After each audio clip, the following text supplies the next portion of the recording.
Let's visit with fifth-year coach Mark Smith, who is a Holton alum. You might recognize the name from Southeast Kansas. Of course, his dad, the head coach at Pittsburgh, Holton, and also his uncle, Jim Smith, who up here in Northeast Kansas is the head coach for the Atchison Redmen. We will talk to him. We'll also talk to Holton's 21st-year head coach, Brooks Sparta, when the Foster Ford pregame show continues. Right now, though, having a lot of fun down on the parking lot is Jake Spalding and Chris Oswell. We're going to check in with those guys again as they've got some great prizes, games, and who knows what we have in store. Jake, take it away.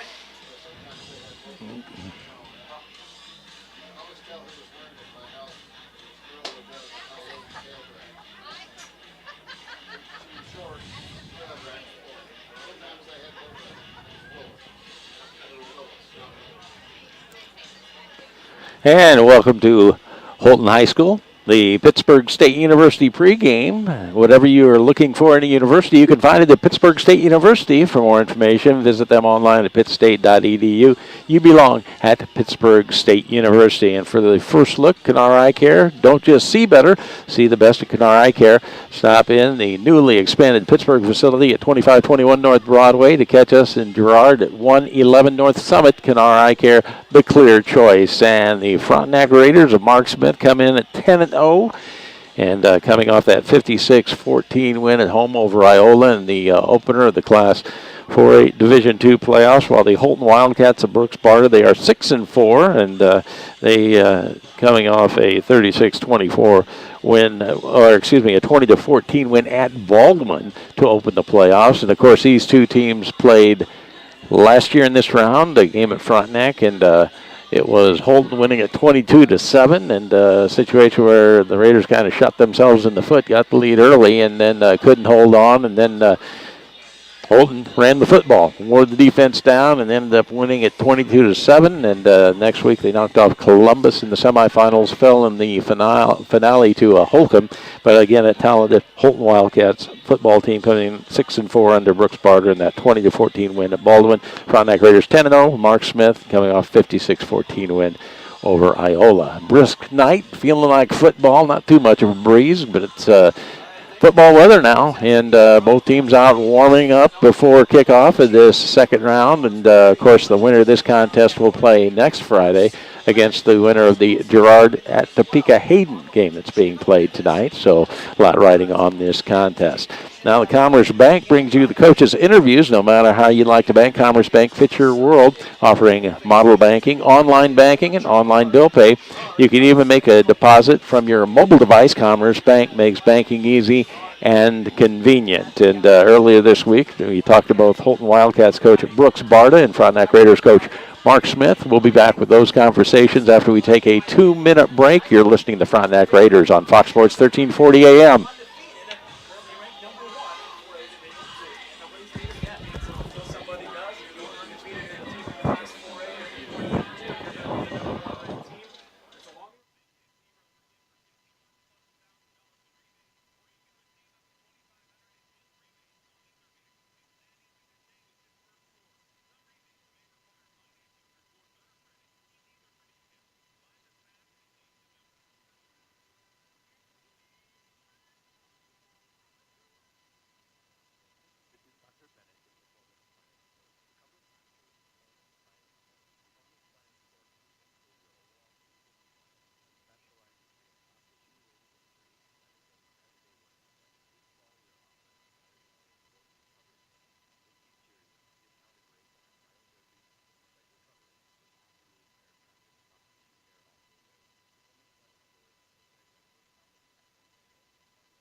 And the Pittsburgh State University pregame continues. A look around the area.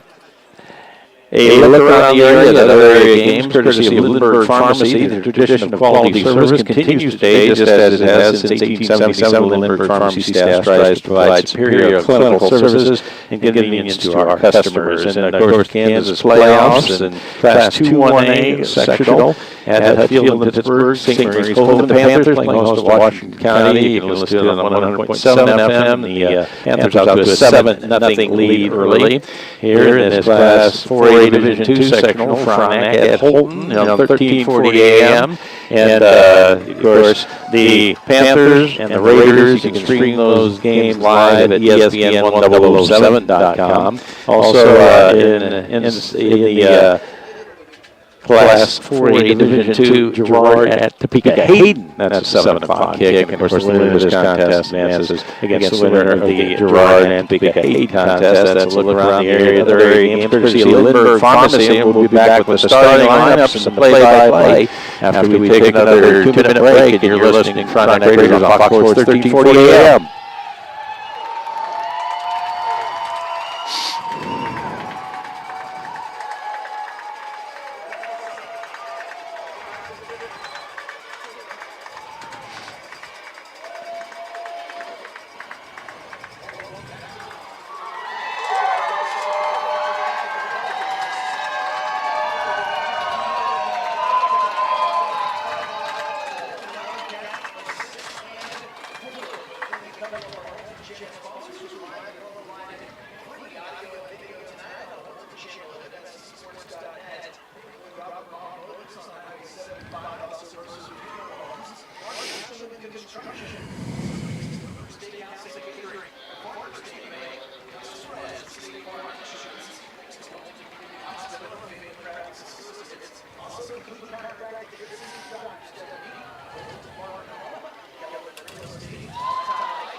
And the national anthem, and that was the Holton High School Choir doing an outstanding rendition. The Pittsburgh State University pregame continues prior to kickoff in this Class 4A Division II second round contest between the Frontenac Raiders and the Holton Wildcats. Starting lineup brought to you by Pittsburgh Ford. Pittsburgh Ford has a team of experts to ensure that you get exactly what you want when you step onto their lot. Whether you're there for an amazing new vehicle or to maintain your current one, Pittsburgh Ford is there to help. Starting lineup courtesy of Pittsburgh Ford. For the Holton Wildcats on offense, across the offensive line, Senior Parker Zeller, Senior Tell Whitmer, Senior Brandon Lenhair, Junior Tyler Tannehill, Junior Clay Bumgartner. The two tight ends, Junior Dylan Ashelman and Senior Aaron Bain. The starting fullback on the Wishbone offense will be Senior Tyler Price. The two halfbacks, Senior Miles Strozier and Senior Spencer Baum. And the starting quarterback is Junior Mason Strader. For the Frontenac Raiders on defense, 2 defensive tackles, senior A.J. Lusker and junior Andrew Mays, the 2 defensive ends, junior Brock Ginnivan and junior Kyle Strand, the 2 middle linebackers, junior Jordan Ishimura and senior Dylan Flora, starting at cornerback, senior Brandon Malikas and senior Tristan Fay, and then the 3 safeties, junior Jake Wilbert, senior Brian Long, and senior Isaac Bicknell. The starting lineup, courtesy of Pittsburgh Ford. The keys of the game, courtesy of Jock Snitch. Gear up for game day at Jock Snitch Sporting Goods in downtown Pittsburgh. Shop the largest selection of fanfare wear in the area. Jock Snitch Sporting Goods. The sports love today. The keys of the game, courtesy of Jock Snitch Sporting Goods. Well, I think this tonight is this way with every single game, and in particular tonight, turnover battle will probably be key. Whoever turns the ball over more is going to have a difficult time winning this game. For the Frontenac Raiders, specifically on offense, I think that the offensive line must get off the ball and be physical and take it right to them. Take what the defense gives you. You've heard Coach Smith talk about that in the coach's interview. But take what they give you. It's really hard to get a big play on this defense. They play a 3 deep zone. They'll have 4 linebackers in the short zones. So they got 3 deep. It's going to be hard to get burned deep. They give up those short throws. So I think it'll be imperative that the Raiders take that. Defensively for the Raiders, penetration on the defensive line is going to be key. You've got to get into the backfield, slow down these backs before they can get a head of steam going, because once they get moving, it can be trouble.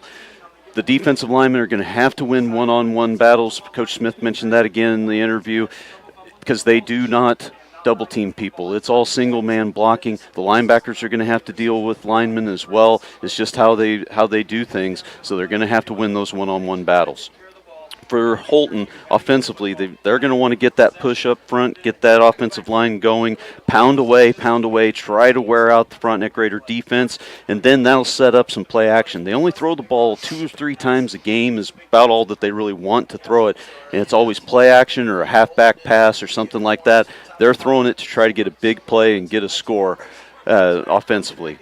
Defense for Holton, they're going to have to tackle in space and try to keep Frontenac inside. They've had a little bit of a hard time of letting people get to the outside. I think Frontenac can do that tonight, but they've got to try to keep the Raiders inside and then not give up those big plays.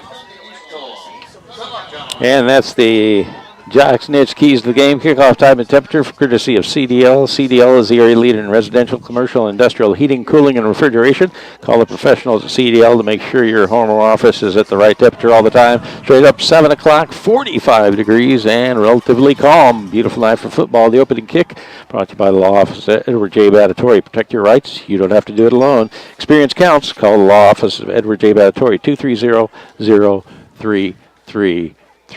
And the Holton Wildcats won the toss. They want the football. The captains for the Wildcats, Bryson Patch, also Spencer Baum out there, Brandon Lanier, and Carson Murpool. For the Frontenac Raiders, Brandon Malikas, Isaac Bicknell, Ryan Long, and A.J. Lusker. So we're about ready for some football. And again, the winner of this count takes the winner of Girard and Topeka Hayden, and Holton won last year 22-7 in Frontenac. The Raiders been looking forward to this return trip, and boy, big crowd, excited crowd, and trip to the semifinals up to the winner. Yeah, and a big crowd from Frontenac came up for this game. Great to see it. Now, Rob, on this kickoff, I assume Frontenac's going to kick it deep with the big leg of Harris. But if it doesn't get to the end zone, look for a fake reverse or a reverse. On film, I've yet to see them go to the left on this. They've always gone to the right. So it'll be interesting to see if they continue to do that or if they try to surprise the Raiders and bring it back to the left. Back to receive the kick, Spencer Baum along with Miles McClintock, Strozer, and Trey Harris tees it up at the 40-yard line. We're ready for football. Should be a good one. The Raiders and the Wildcats end over end kick. Going to Strozer's side at the 10. He's going to keep the football, take it up the middle, and it bounces off his own blocker, and then he's finally dragged down after he crosses the 30-yard line. Nice return by Miles Strozer. Yeah, I think the Raiders were looking for that reverse action. They didn't close in on the ball, as well, because I think they were expecting him to take it to that far side of the field.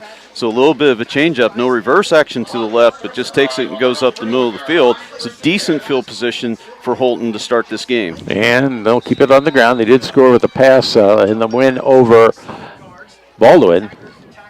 Again, the quarterback, Mason Strader. They break the bone, a couple running backs behind him, and there they give it right side in the dive, and on the carry that time, that is Spencer Baum. He fights his way out near the 35-yard line for a pickup of 4. And the middle linebackers for Raiders will have to make some fairly quick reads so that they can outrun the linemen that are coming. That time, Flora did a good job filling the hole. Mays did a good job getting off, but he didn't get the penetration to slow him down, so he still got a decent gain on first. 2nd and 6 for the Wildcats from their own 35-yard line, Strader, the quarterback, and this time they give it as a crossbuck action, and out and getting the first down, and again that was Baum as he was able to pick up close to 6 yards on that carry. And you can see how hard these backs run. They've got 2,000-yard rushers in that backfield. They don't do that by accident. Took on some contact, was still able to push forward a couple extra yards to pick up that first down. Running backs back there. The fullback is Tyler Price. Running back Spencer Baum. Strader out of the gun. And there's the give, just the dive and plenty of room, and breaking it, that is Price, and he is out into Raider territory near the 49. And that time, middle linebacker got picked up, and that leaves a big hole up the middle, taking full advantage of it, and they're not even going to measure that. It looked awful close, but they're going to go ahead and give a first down, just eyeballing it. So 1st and 10, Holton Wildcats at the Frontenac Raiders 49-yard line. As the quarterback Strader comes to the near side, gets the offensive play. Now they check their wristbands and line up in the bone behind Strader, who is in the gun. Movement. And right side, there's a dive, and this time stood up and stopped for a gain of maybe 3. Dylan Flora able to get over there and fill that hole, and boy, it just stood him up right when he made contact. So picked up just a couple of yards on that one. Nice play by Flora. So 2nd and 8 for the Wildcats from the Raiders. 47-yard line. Again, that same formation. Wishbone behind the quarterback in the gun, Strader. Price to the fullback spot. And there's the give. And this time, nothing doing as Baum tried to go around left side, and he was tackled by Flora for a loss back to midfield. Well, it almost looked like they sent Flora on the blitz, but I don't think he did. I think he just read it very quickly, got through the hole, saw the first back, didn't get it, and was able to still get to the second back to get that tackle for loss. So a 3rd and 11 for the Wildcats. Football at midfield. This time they put Baum in the slot to the right side as they break the bone. Price in the backfield along with Patch. And Strader out of the gun there. He's dropping back to pass. Looking, got a man over the middle, and it is caught. And it's taken away from him. Bicknell took the ball away from the receiver. He's loose along the near side, goes in middle field. He needs one man to get a block here. And he gets it, and Bicknell stole the ball. He is going to go the distance. Oh, what a play. Some 85 yards. Well, Bicknell gets a little too far up initially. Let the receiver get behind him. A beautifully thrown ball, but he showed good catch-up speed and then just ripped it straight out of the hands. A great individual effort. Took the return. As you said, needed one block at the end. And just a gigantic play. I mentioned the turnover battle was key, and right here early on this first drive, Frontenac gets the turnover and turns it into immediate points. And the all-important extra point as Ryan Long to hold out of Trey Harris's kick. Good snap, and he is rushed, but I believe it got through. It did. We have 9:25 left, first quarter. Frontenac 7, Holton nothing. We'll be back in 30 seconds. You're listening to Frontenac Raiders on Fox Sports 1340 AM.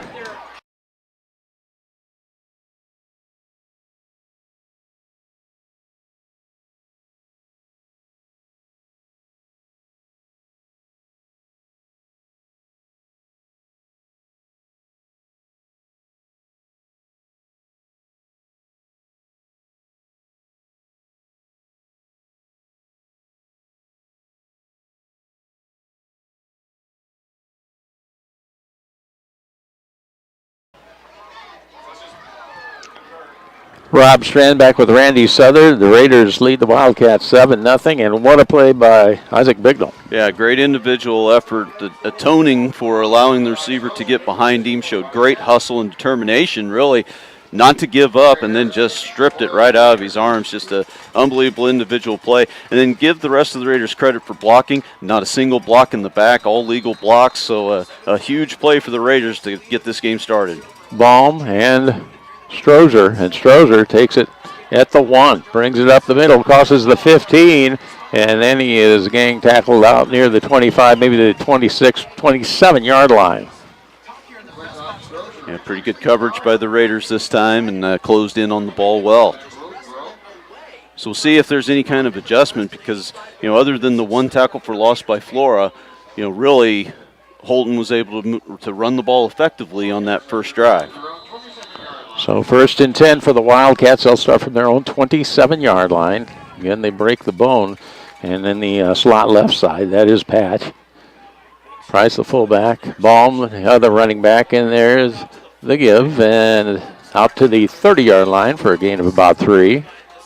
And it's definitely assignment football, because the quarterback does a great job of faking. Even if he gives it to the first back through, he'll fake to the second one. He'll fake like he's got it on the option going to the outside. So you just have to stay very disciplined on the defensive side. 2nd and 6, Wildcats outside their own 30-yard line. This time out of the bone, and there's a get. Right side Patch has got some room, and then he spins out and has a first down out near the 38-yard line. Yeah, a little crossbuck action. They fake the dive to the left, and then they bring the ball back to the right with a lead blocker, and that's the thing.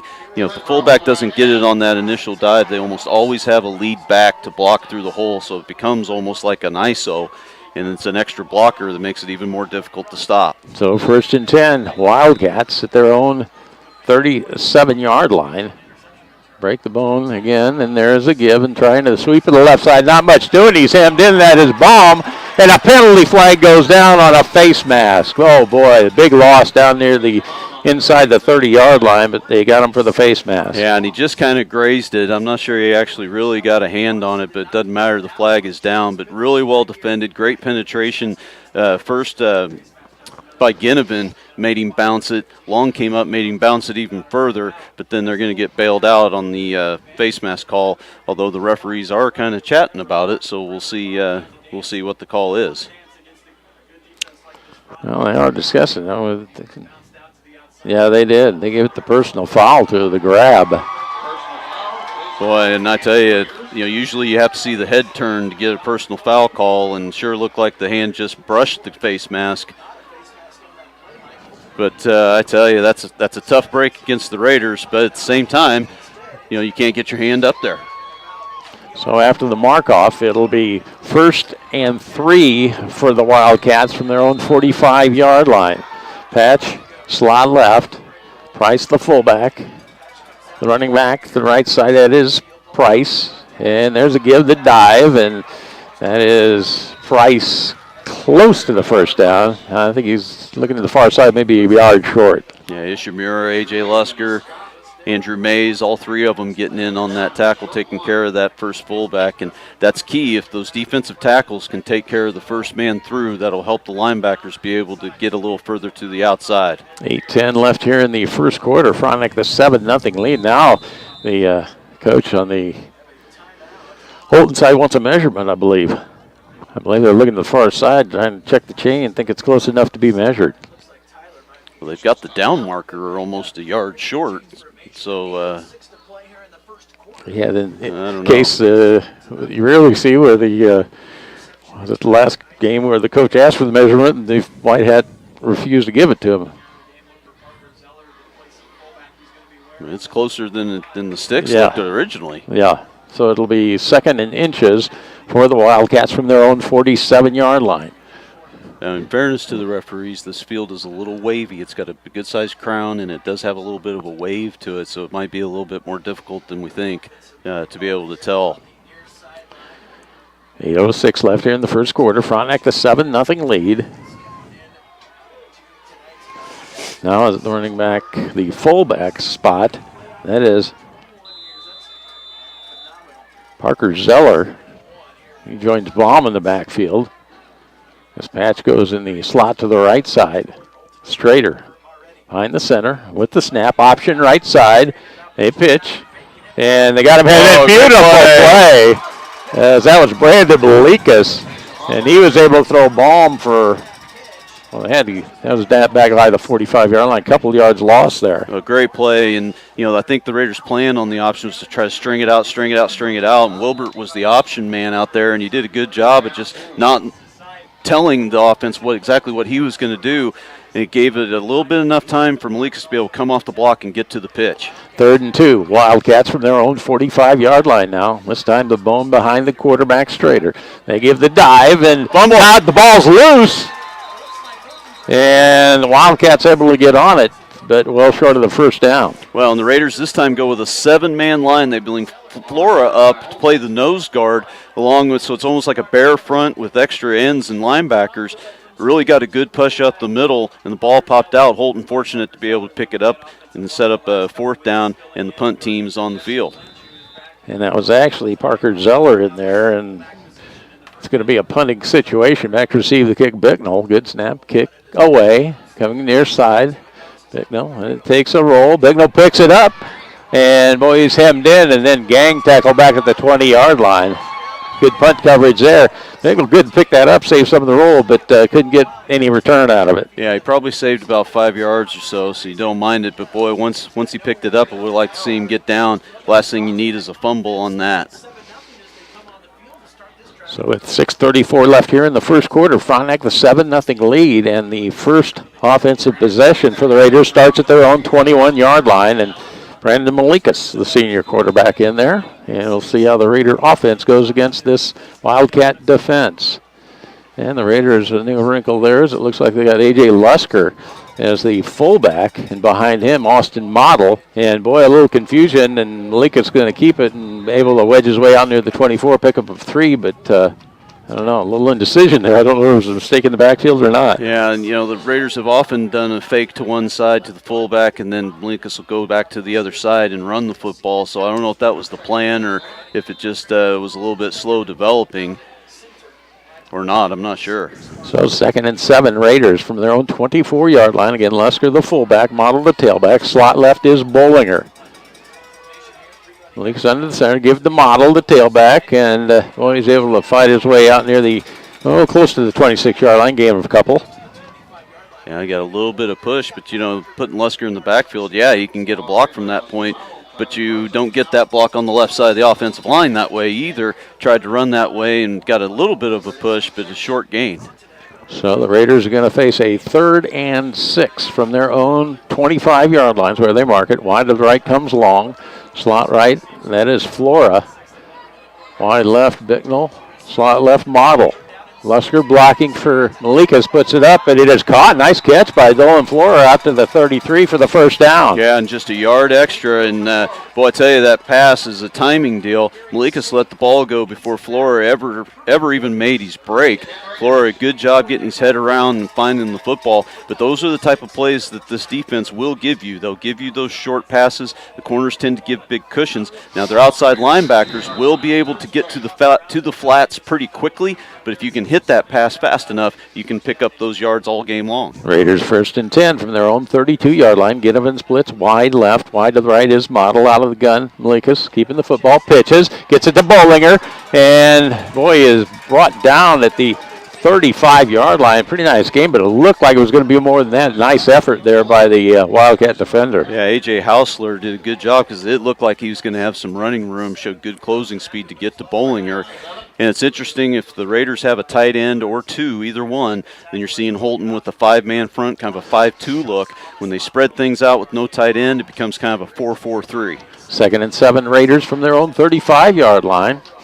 Malikas out of the gun once again, going to keep it left side, keeps the football, and boy, he is out near the first down. Nice effort. Again, Brandon takes off. He moved the pile back near the 42-yard line, about a yard shy of the first down. Yeah, good push left side of the line, then good hard running.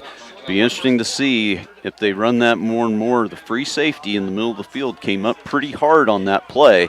Be interesting to see if he keeps reading it that hard, if we get a little play action pass and look for something down the middle of the field. Down to 4:03 left, clock moving first quarter. Frontenac the 7-0 lead. Raiders face a 3rd and 1 from their own 41-yard line. Bollinger, the single setback behind Malikas, who's under the center.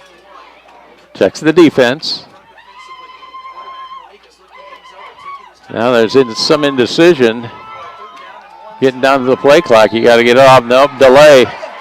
I'll tell you what, the referee back there, he was getting antsy. He wanted to throw the flag, didn't he? Well, they don't have a play clock here. So the back official, when it gets to 5 seconds, he starts waving it off, and he started waving it off at 5 seconds.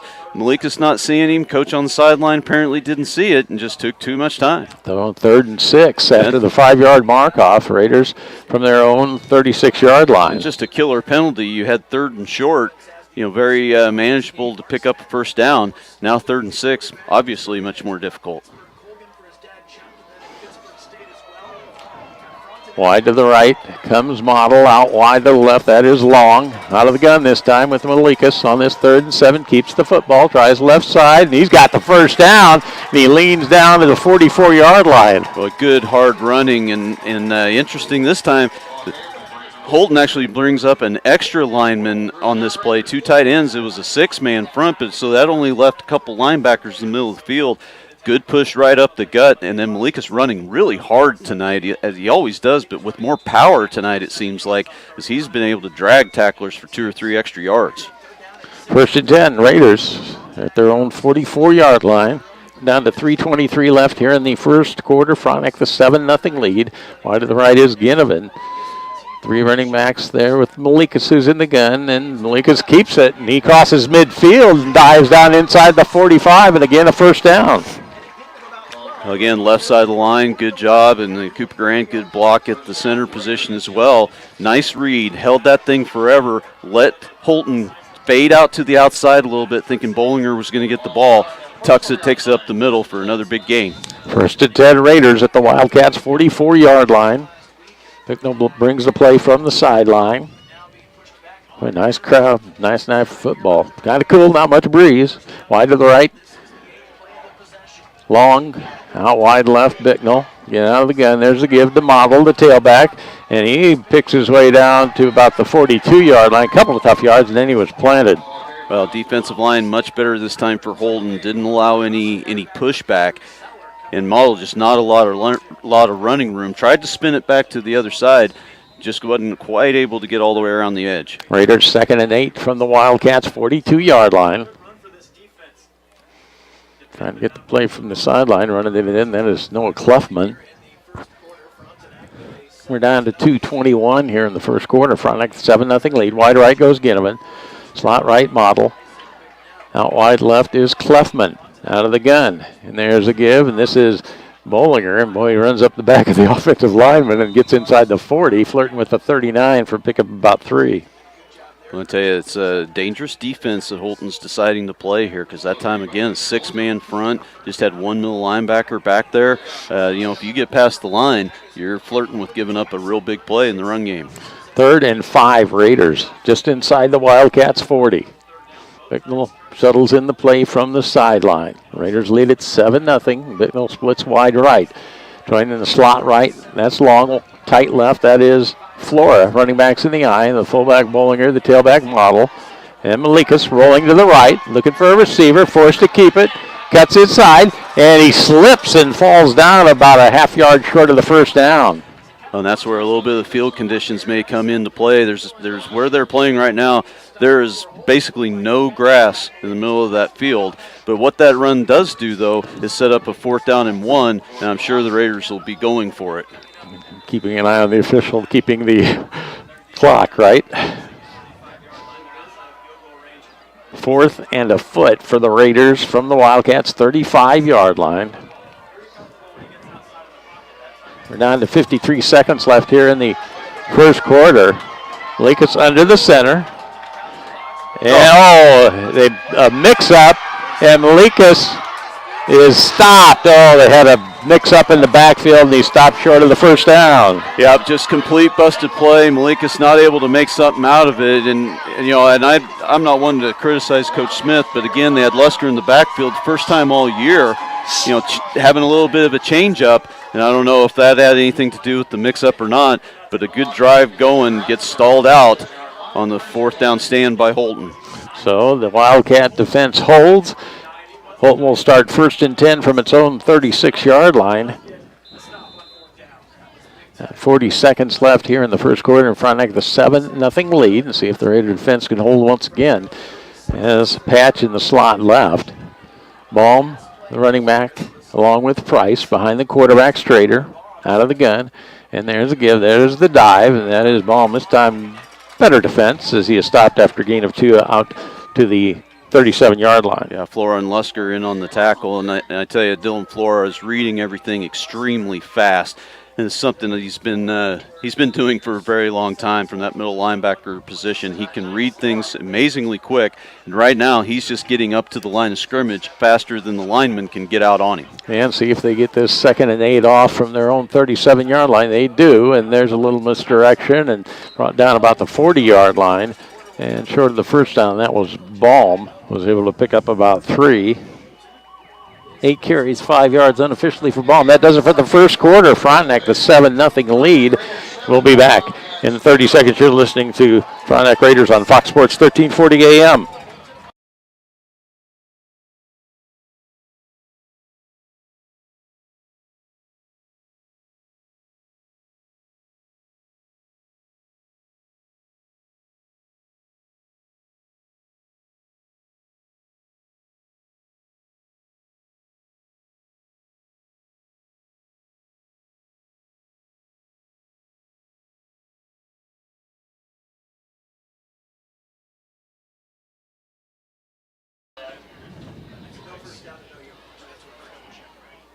Now, ladies and gentlemen, we'd like to honor the 6th grade football team gathered in the east end zone.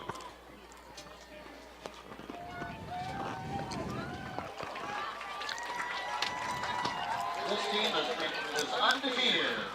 This year, they won their championship game, played at Arrowhead Stadium practice field. Let's hear it for the 6th grade football team.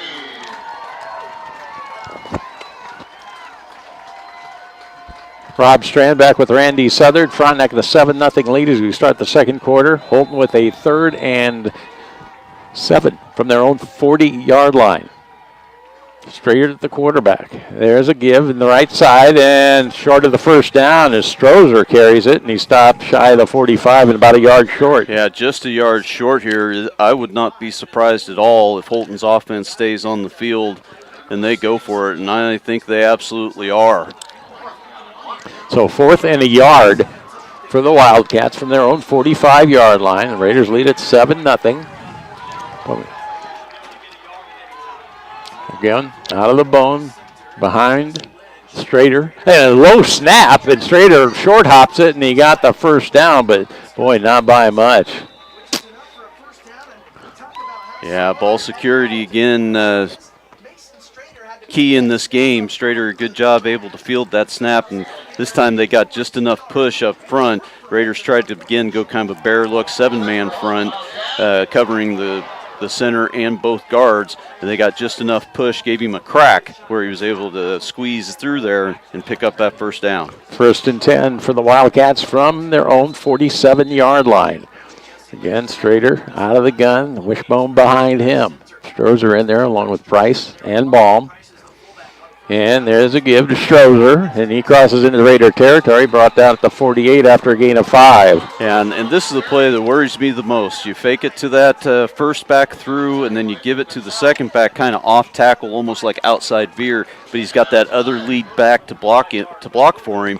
If the middle linebacker doesn't read it correctly and goes after that first dive back, it really makes it tough to get to the second one on the more outside run. 2nd and 5 for the Wildcats from the Raiders 48. There's a little misdirection, and stopped at the 45 was Baum after a pickup of 3. And just good hard run, not a lot of running room. He just kind of muscled that thing out for the 3 yards. So 3rd and 2 for the Wildcats from the Raiders 45-yard line. Frontenac has the 7-0 lead here, early moments of the second quarter. Again, Price the fullback, the running backs. Baum will go along with Strozer. Strader the quarterback, and there's a give. Strozer, right side, and this time nothing. Stopped at the line of scrimmage at the 45, but in the area where they may try to go for it again. Yeah, I would think they would, but I tell you, it's a great job up front. No give whatsoever, and they took up every blocker, forced him to bounce it to the outside, and Malikas came up and made a nice sure tackle for no gain. So really nice play on defense for the Raiders. And again, yes, I'm sure they're going to go for it. You might have to watch out to maybe try to draw the Raiders off sides as well. So 4th and 2, Wildcats from the Raiders' 45-yard line. Strader at the quarterback, and they give right side. Oh! No, nothing there. A.J. Lusker just planted bomb, no gain. Oh, my that was Strozer. What a hit by Lusker. Just absolutely engulfed him and drove him into the ground with a shoulder. What a huge play by the senior. So 1st and 10 as the Raider defense holds. Frontenac will start just outside its own 45-yard line, leading by a score of 7-0 with 9:26 left here in the first half. Well, and that's a huge play. You stop the drive. Looked like Holton had a little something going. No big runs, but steadily marching the ball down the field. Then you get the big 4th down stop. Out of the gun, Brandon Malikas. Bollinger, the blocking back to his right, looking to throw. Pumps once, gonna go. Got a man beat, and it is caught. Diving catch made by, was that Ryan Long down at the 16-yard line. Yeah, great double move on the outside, and you just don't see this out of the Holton defense. Their corners do not get burned deep, but Long is able to get behind the defense. A well-thrown football and a great catch by Long. Get a huge play for the Raiders to set up 1st down. Looks like from at about the 17-yard line. 1st and 10, Frontenac from the Wildcat. That's called the 16. Give to the tailback, and that is Model. Turns the corner inside the 10, spins down to the 5, and he's got a 1st and goal to the Raiders at the Wildcats 5. Yeah, ISO to the left side. Ginnivan this time not spread out. He's at the tight end position, and he got a great hook block on the end. Sealed him to the inside. Model saw it. Bounced it to the outside, got a nice 12-yard gain, setting up 1st and goal. Raiders 1st and goal from the Wildcats 5-yard line. Clock moving down to 9:02 left here in the first half. Frontenac the 7-0 lead and threatening. Going wide to the right is Long. Split left is Bicknell. Out of the gun, Malikas, the blocking backs, Flora, Bollinger, and Model. Give to Model, and he turns the corner. He's going to go in for the score. Austin Model from 5. Well, an excellent vision. This thing's supposed to go up the middle, kind of that ISO play again with the lead back. Model sees everything crash down to the inside, makes one cut to the outside, and is able to just basically stroll right into the end zone. 8:42 left in the first half. Model scores from 5. And the extra point attempt, Trey Harris out of the hold of Ryan Long. And pressured, but the kick is up. And it is good. 8:42 left first half. Frontenac 14, Holton nothing. We'll be back in 30 seconds. You're listening to Frontenac Raiders on Fox Sports 1340 AM.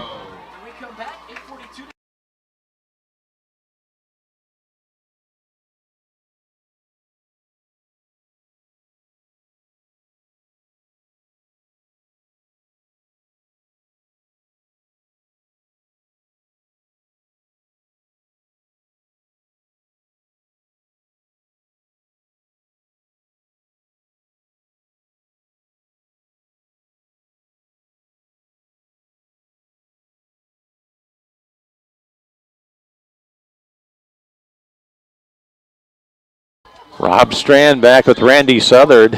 We have 8:42 remaining in the first half. Frontenac leads Holton 14-0. And, well, I'll tell you what, of course, the big play by Isaac Bicknell to get the lead. Then you get stopped. A good defensive play by the Wildcats.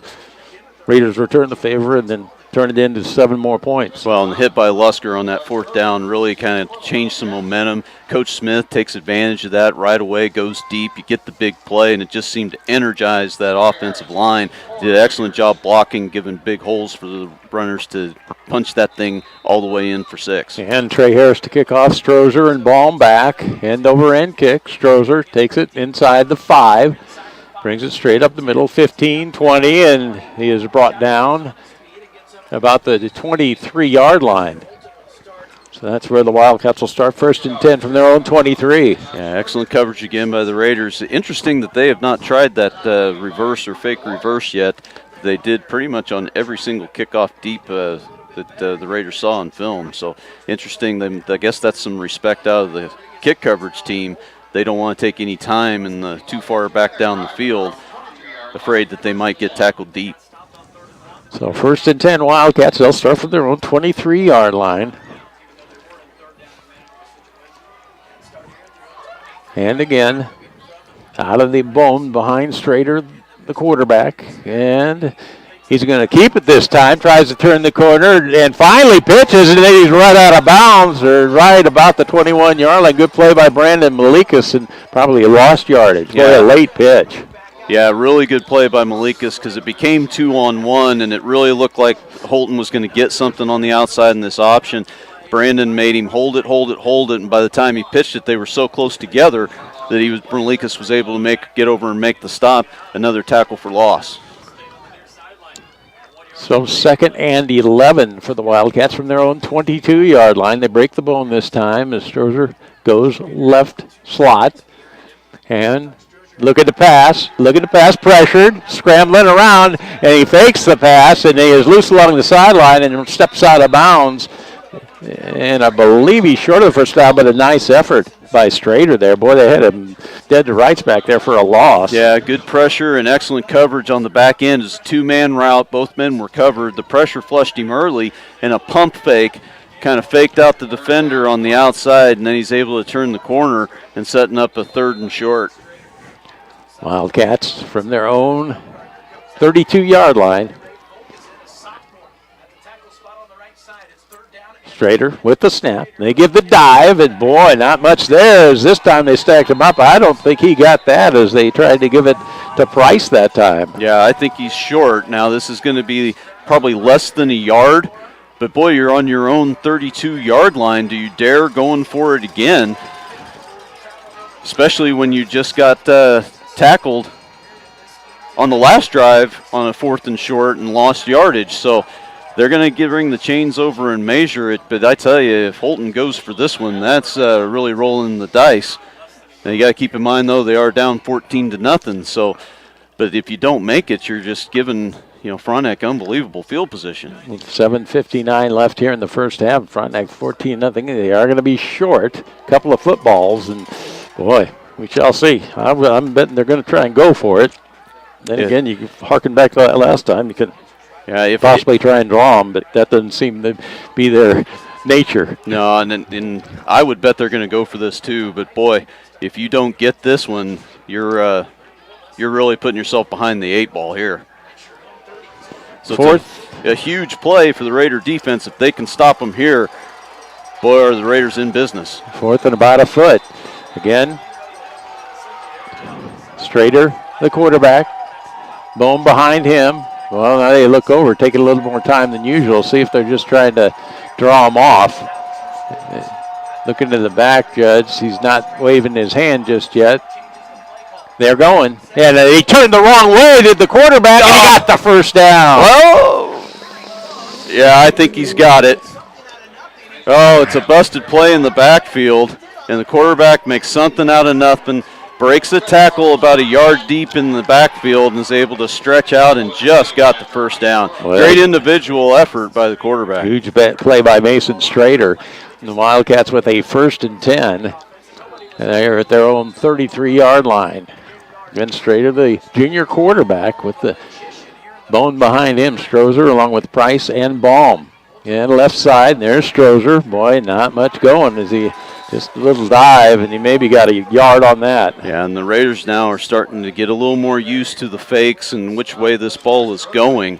Got a much better read now, able to stop these runs. You're not seeing very many 6- and 7-yard runs like we saw the first drive of the game. Now, they haven't gotten much on the option, but you'd think that Holton's going to have to try to get to the outside at some point. 2nd and 9. Wildcats from their own 35-yard line. They break the bone. To the right is Strozer. There's a give. Dive, Baum, and He is brought down after he picks up about 3 out close to the 38-yard line. Yeah, Ishimura with a good fill into the hole, took on the block and was able to get a shoulder on him as he was coming through the hole. Limited that gain because if he gets past Ishimura, he had some running room. 3rd and 6, Wildcats. Football resting outside their own 37-yard line.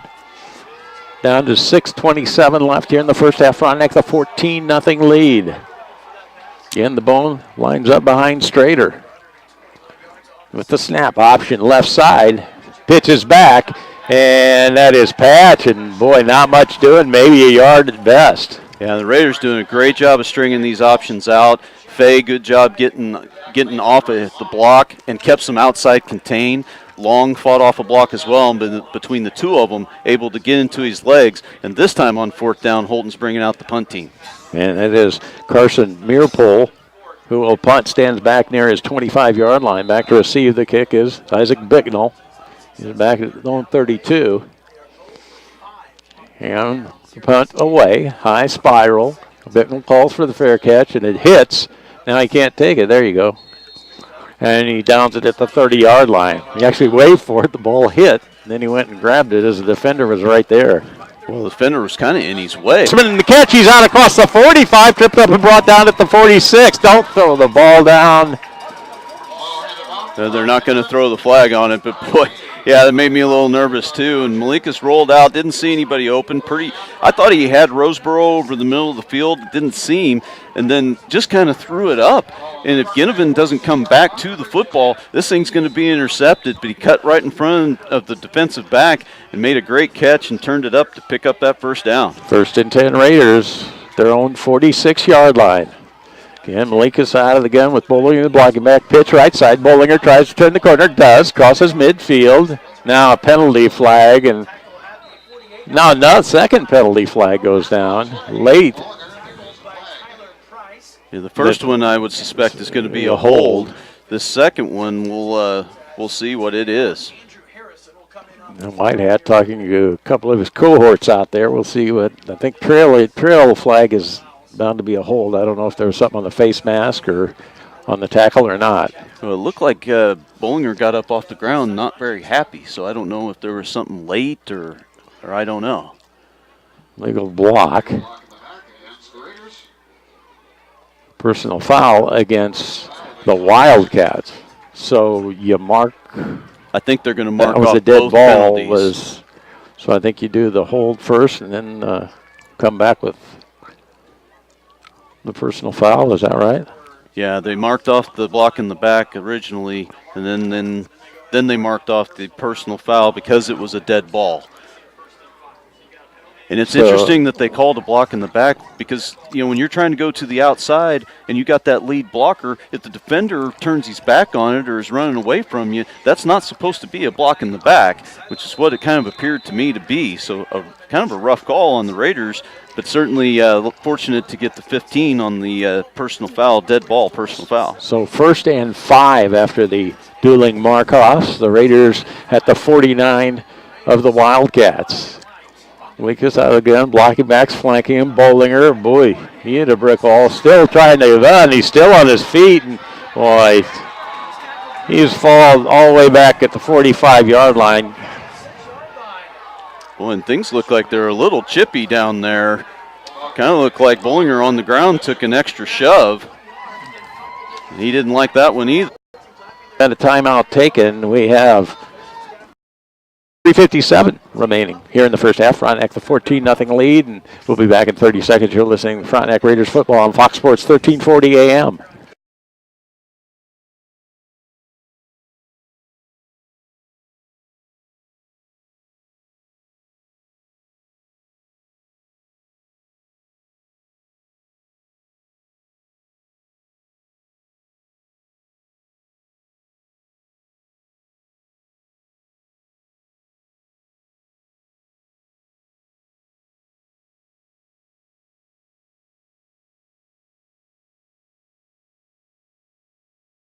Southern back at Holton High School.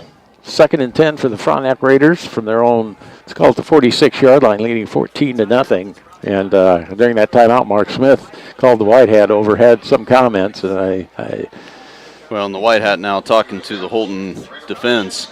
I'm sure Coach Smith had something to say about some of the little bit late activity.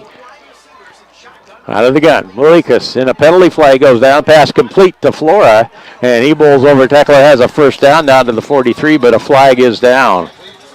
I'm not sure what this could be. The Raiders receivers are always looking at the official on the side to make sure they're on the line or who's not on the line, so it shouldn't really be, a bad formation, penalty. But that looks like what they are calling. Wow. They usually get out there, and if you do have the receiver, you check with the official. They'll let you know if you're lining up right. And if you watch the Raider receivers, they do that every single play. The one who's on the line, the one if there's two of them out there, the one that's off, make sure he's off. So I'm not sure quite how they ended up getting that penalty, and it gates a big play. As Florian picked up that first down, and he broke about 3 tackles to do it. Down the clock moving, 3:45 left, first half. Frontenac 14-0 lead. Frontenac, the Raiders facing a second now. Let's call it 16 from their own 40-yard line. Bicknell comes wide left. Long goes wide right.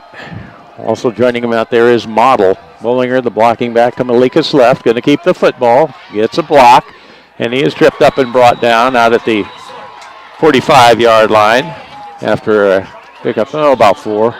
And a better open field tackle this time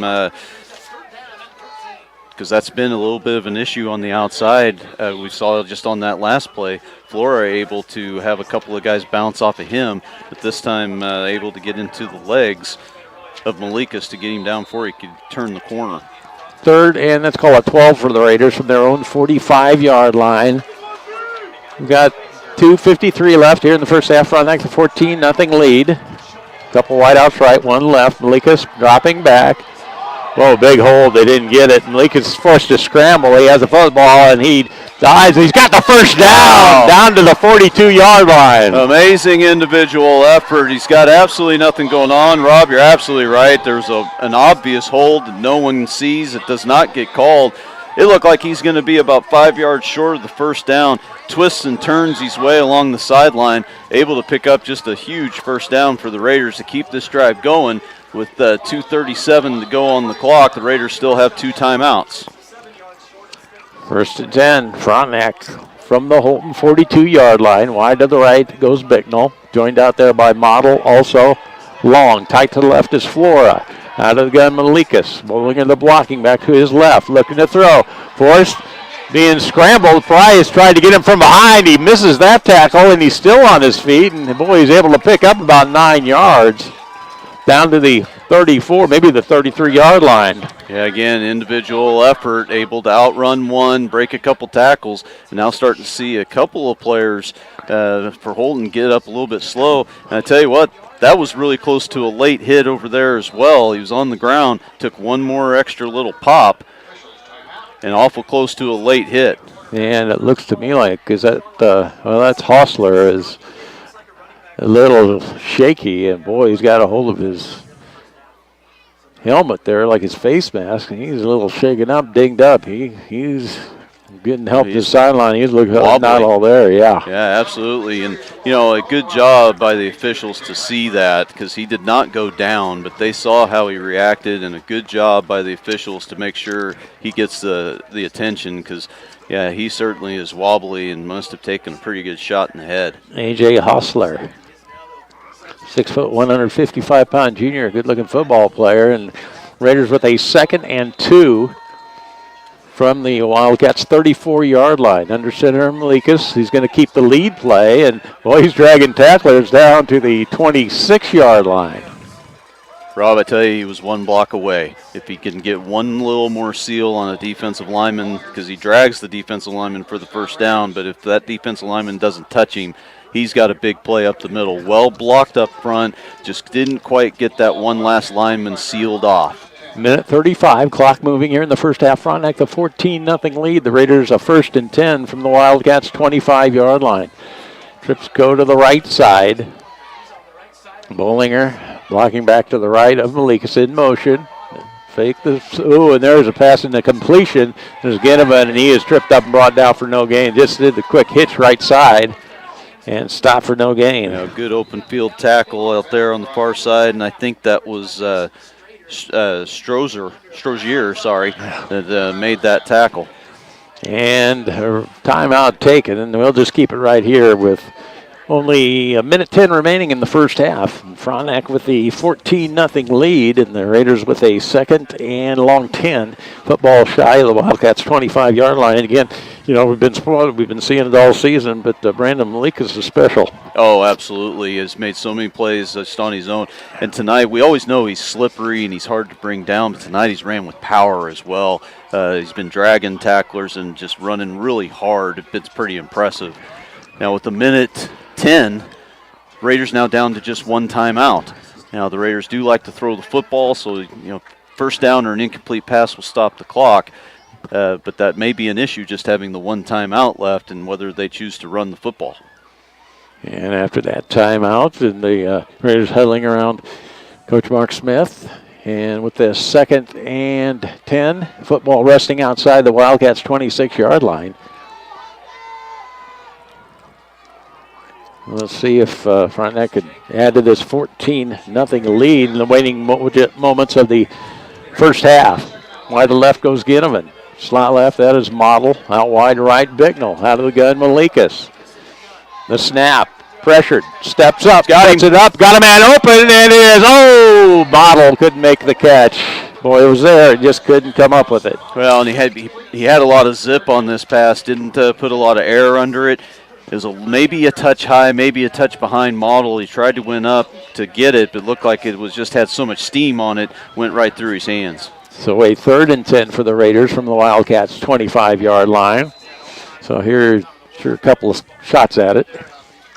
Yeah, 3rd down, I'm sure with the cold conditions, I don't think a field goal will be on Coach Smith's mind. So I would anticipate having 2 downs to try to pick this first down up. Down to 1:04. Mansour goes wide to the right. Bicknell wide to the left, joined out there by Model. Tight to the left is Flora. Motion left to right goes Model. And Malikas fakes the handoff, keeps the football dancing inside. He's down to the 15, 10, dives down to the 7. You just said he's a special player, and there's another example of it right there because he probably should have been tackled for about maybe a 5-yard gain total, and just turns and twists and slides through, runs with those high knees, and just absolutely makes something out of nothing. 56.3 seconds remaining first half. Frontenac a 1st and goal, and it is at the Wildcats' 7-yard line. Clock winding down. The Raiders trying to add to that 14-0 lead. Wide to the right goes Long. Wide to the left, Bicknell. Malikas blocking backs to both sides with the snap. Takes the pump, goes to the corner, and it is incomplete. Isaac Bicknell made a dive for it, but couldn't come up with it. Yeah, and they had both Bicknell and Long running post-corner routes, trying to fake the slant and then busting back out to the corner. Would have taken a perfect throw to get it to Model, but I tell you, didn't even look over at Ryan Long, who was wide open in the far corner. Would have been a long throw to get it to him, but he had him. 32.5 seconds left first half. Frontenac the 14-0 lead. Raiders with a 2nd and goal from the Wildcats' 7. Mansour goes to the right side, joined out there by Model in the slot. To the left to Ginnivan. Bolinger the blocking back to the right of Malikas. Motion left to right goes Flora. Rolling right. Malikas looking. Got a man open. And it is caught. Touchdown. Yeah, it stepped right over the pylon. Was that Dylan Flora? Dylan Flora catches the pass. We'll check on him. There's not a lot of room on that far side, and there's that fence over there has a concrete base, and it looked like Flora may have ran into that fence and hit that concrete. He's up on the sideline jumping up and down now, so he must be okay. And I tell you, good job by Malikas because he wasn't open initially. He let him keep running across the field and across the field. Eventually he came open, put a perfect ball on him. Flora able to get it into the end zone. And the extra point attempt is up. It is good. 26.3 seconds left first half. Frontenac 21, Holton nothing. We'll be back in 30 seconds. You're listening to Frontenac Raiders on Fox Sports 1340 AM.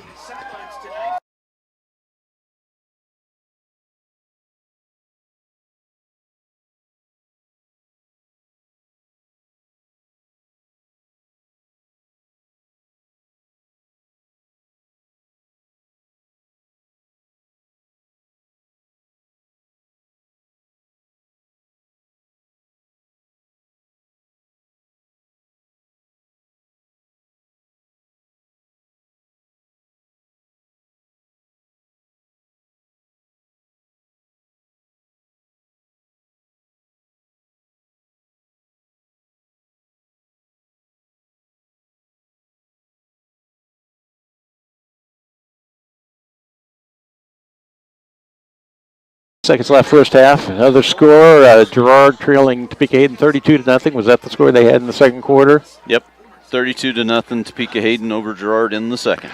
So Trey Harris to kick off. Now, I don't know, you think to go deep with this on one and threaten to risk a run back? No, he line drives it down the middle. Coming up to take it. Well, it bounces by Baum. He retreats and falls down, loses the football. And he's able to fall on it back at the 8-yard line. Whoa, that was close. And boy, would that have ever been disaster for Holton. But now able to fall on the ball. But backed up this far with 24 seconds, passing the football, not their forte. We'll see if they just kind of run up the middle and run this clock out and go to half. 1st and 10 as the Wildcats will start from their own 8-yard line with 24.4 seconds left in the first half. In Frontenac, the 21-0 lead. Keep it where it's at. We'll have the SEK Urgent Care halftime show coming up. And again, Strader, the quarterback. Wishbone behind him, a little crossbuck action, and a short gain to the left side, out across the 10, maybe the 11. But Dylan Flora, again, not fooled by the crossbuck action, steps up, fills the hole, and defensively, Flora has played possibly his best half of football this entire season. So the clock winding down. That does it for the first half. The Frontenac Raiders go in at halftime with a 21-0 lead. And we'll be back with the SEK Urgent Care halftime show after we take a 2-minute break. And you're listening to the Frontenac Raiders on Fox Sports 1340 AM.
Rob Strand back with Randy Southard. We're at Holton High School. It's halftime. The Frontenac Raiders lead the Holton Wildcats by a score of 21-0, and the Raiders will have the choice at the second half. I'm sure they'll probably take the football and try to add to that 21-0 lead, but an impressive first half by the Raiders, especially when things got going. It looked like it was Holton football just going to be running down their throat, and we're able to keep them off the scoreboard in the first half and go in at halftime with that 21-0 lead. Halftime, SEK Urgent Care, located on the corner of Centennial and Broadway. SEK Urgent Care is dedicated to providing an excellent medical care in a rapid, caring, and courteous manner to walk-in patients 7 days a week, including evenings. The SEK Urgent Care halftime show. First half stats are brought to you by Monica Kellogg CPA.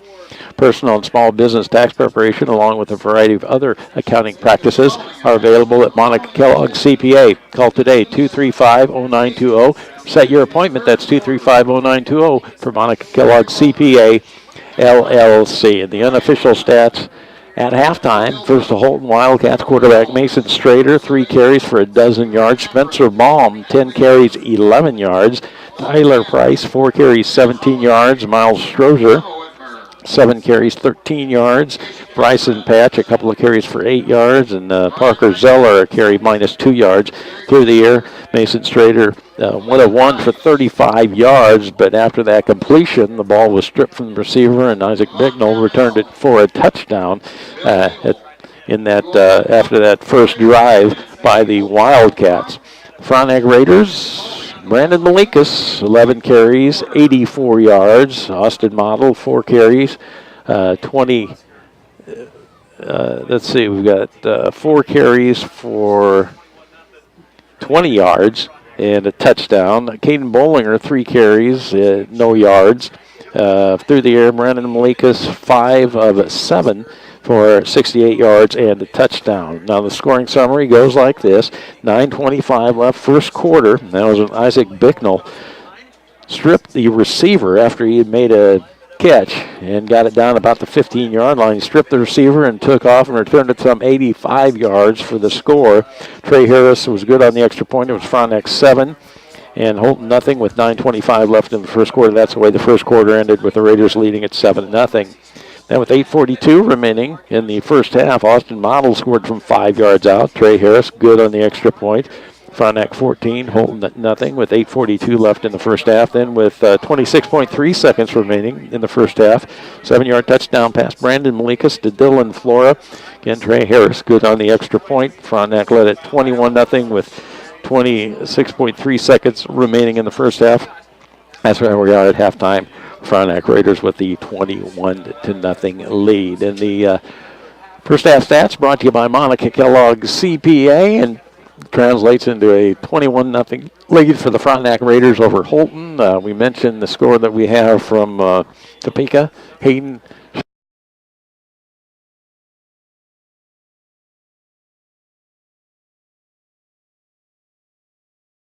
Academics. Student-friendly tuition. Incredible athletics. The amazing campus. Whatever you're looking for in a university, you'll find it here. It's why you belong. It's why you belong at Pittsburg State University.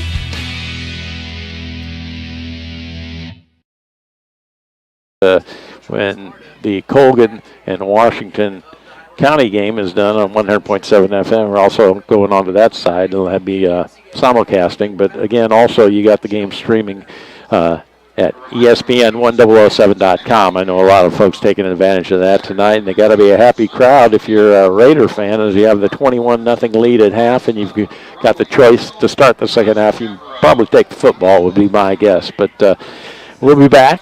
Frontenac leads at 21-0 at half. We'll be back in 2 minutes. You're listening to the Frontenac Raiders on Fox Sports 1340 AM.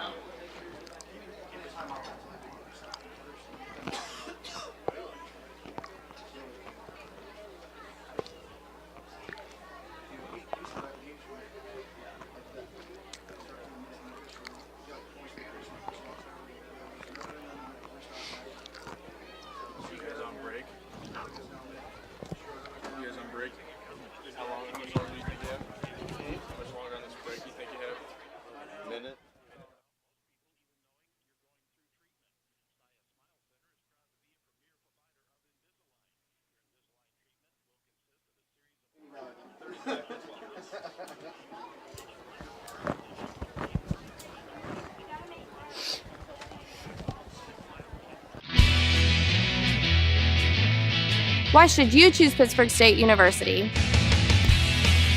Nationally recognized academics. Student-friendly tuition.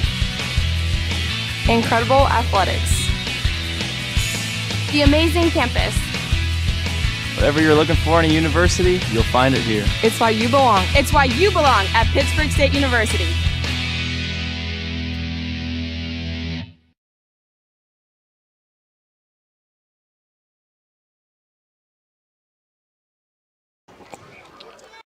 The mark of a great body shop is no mark at all. Whether your vehicle has minor door dings, scratches, been in a fender bender, or just needs a complete makeover, Vietti Auto Body in Pittsburgh will make it look as good as new. Vietti Auto Body on East 4th in Pittsburgh since 1948. Find us fast in names and numbers.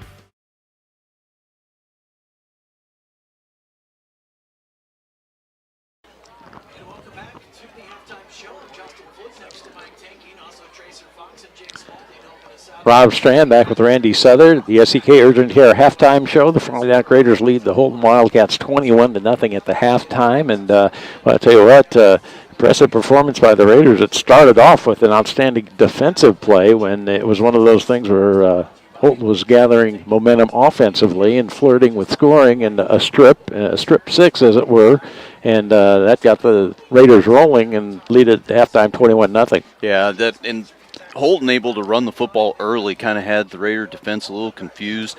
And they were getting 4, 5, 6, sometimes 8 yards a carry, marched down the field, went with the surprise on the play action, and had the play, it worked, got the bomb, and just a great individual effort by Bicknell to strip that ball out, and then just a tremendous return for the touchdown. It really changed momentum. Why should you choose Pittsburgh State University? Nationally recognized academics. Student-friendly tuition. Incredible athletics.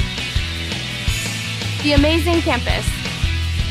Whatever you're looking for in a university, you'll find it here. It's why you belong. It's why you belong at Pittsburgh State University.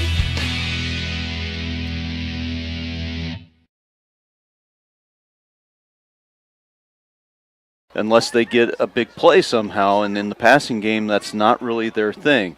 So it's going to be tough for Holton to make the comeback, especially if the Raiders can continue to limit the running gains. You know, you can give up a first down, give up another first down, but if you're only giving up 3 and 4 yards, that clock's just going to run, and they'll run out of time.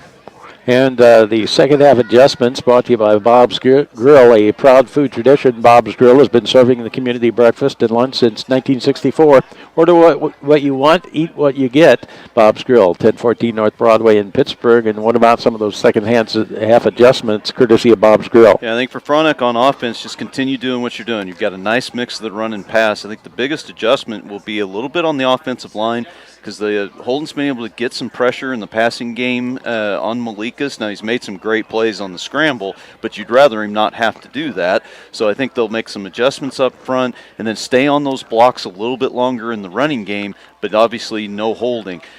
I was glad to see the chippiness that kind of happened in that second quarter calm down very quickly. Haven't seen anything since, because that's another thing. We don't need to get involved in any of that kind of thing. No penalties out there on the Raider offense, especially any kind of 10 or 15-yard type of variety.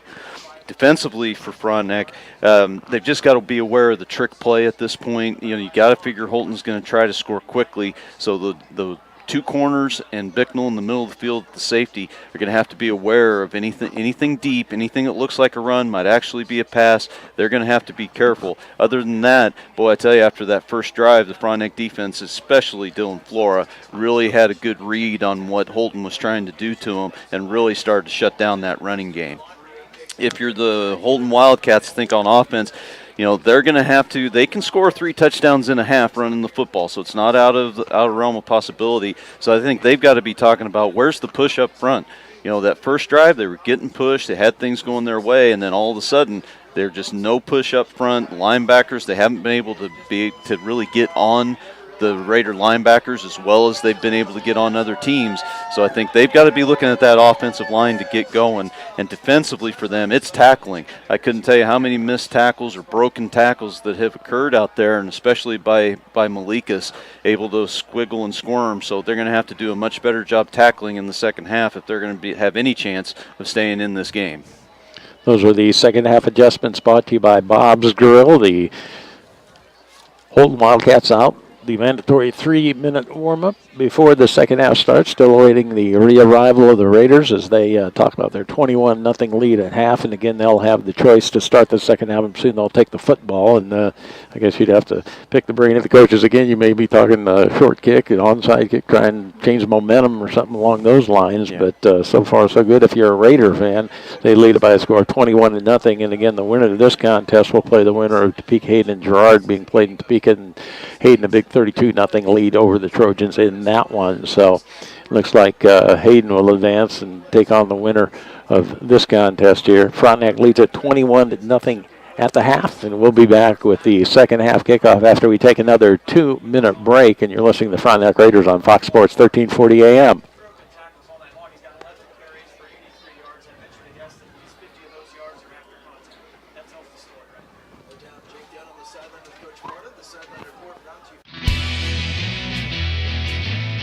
Why should you choose Pittsburg State University? Nationally recognized academics. Student-friendly tuition. Incredible athletics. The amazing campus.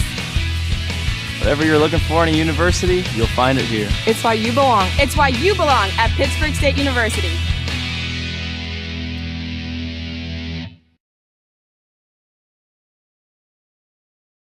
Every 4 years, the fastest and strongest among us come together to determine who's the best in the world. At Frank Fletcher Toyota, we invite you to run through the tape. The best-selling Toyota RAV4 leaves the competition in the dust. Drive away a brand new Toyota RAV4 for as little as $24,997 or get 0.9% financing for 72 months. And every Toyota comes with Toyota Care, our 24-month complimentary maintenance plan. The best deals on the best cars in America. Only at Frank Fletcher Toyota, Joplin. Since 1945, Tri-State Building has been helping build the four-state area, providing quality construction services and dependability at competitive prices. Tri-State Building has a reputation as a general contractor and an authorized Butler builder, which holds experience, quality, and reliability above all other considerations. Tri-State Building has built a multitude of projects and is your full-service design build contractor that can take you from concept to grand opening. For an honest and proven contractor, call us, Tri-State Building. The mark of a great body shop is no mark at all. Whether your vehicle has minor door dings, scratches, been in a fender bender, or just needs a complete makeover, the Eddy Auto Body in Pittsburgh will make it look as good as new. The Eddy Auto Body on East 4th in Pittsburgh since 1948. Find us fast in names and numbers. Holton High School at halftime. Frontenac leads Holton 21-0, and both teams again out warming up. Mandatory 3-minute warm-up before the kickoff, and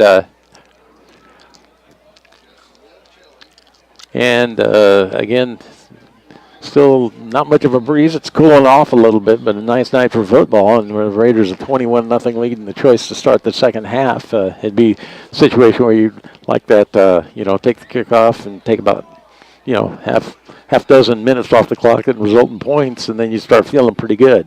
Yeah, absolutely. Although the Raiders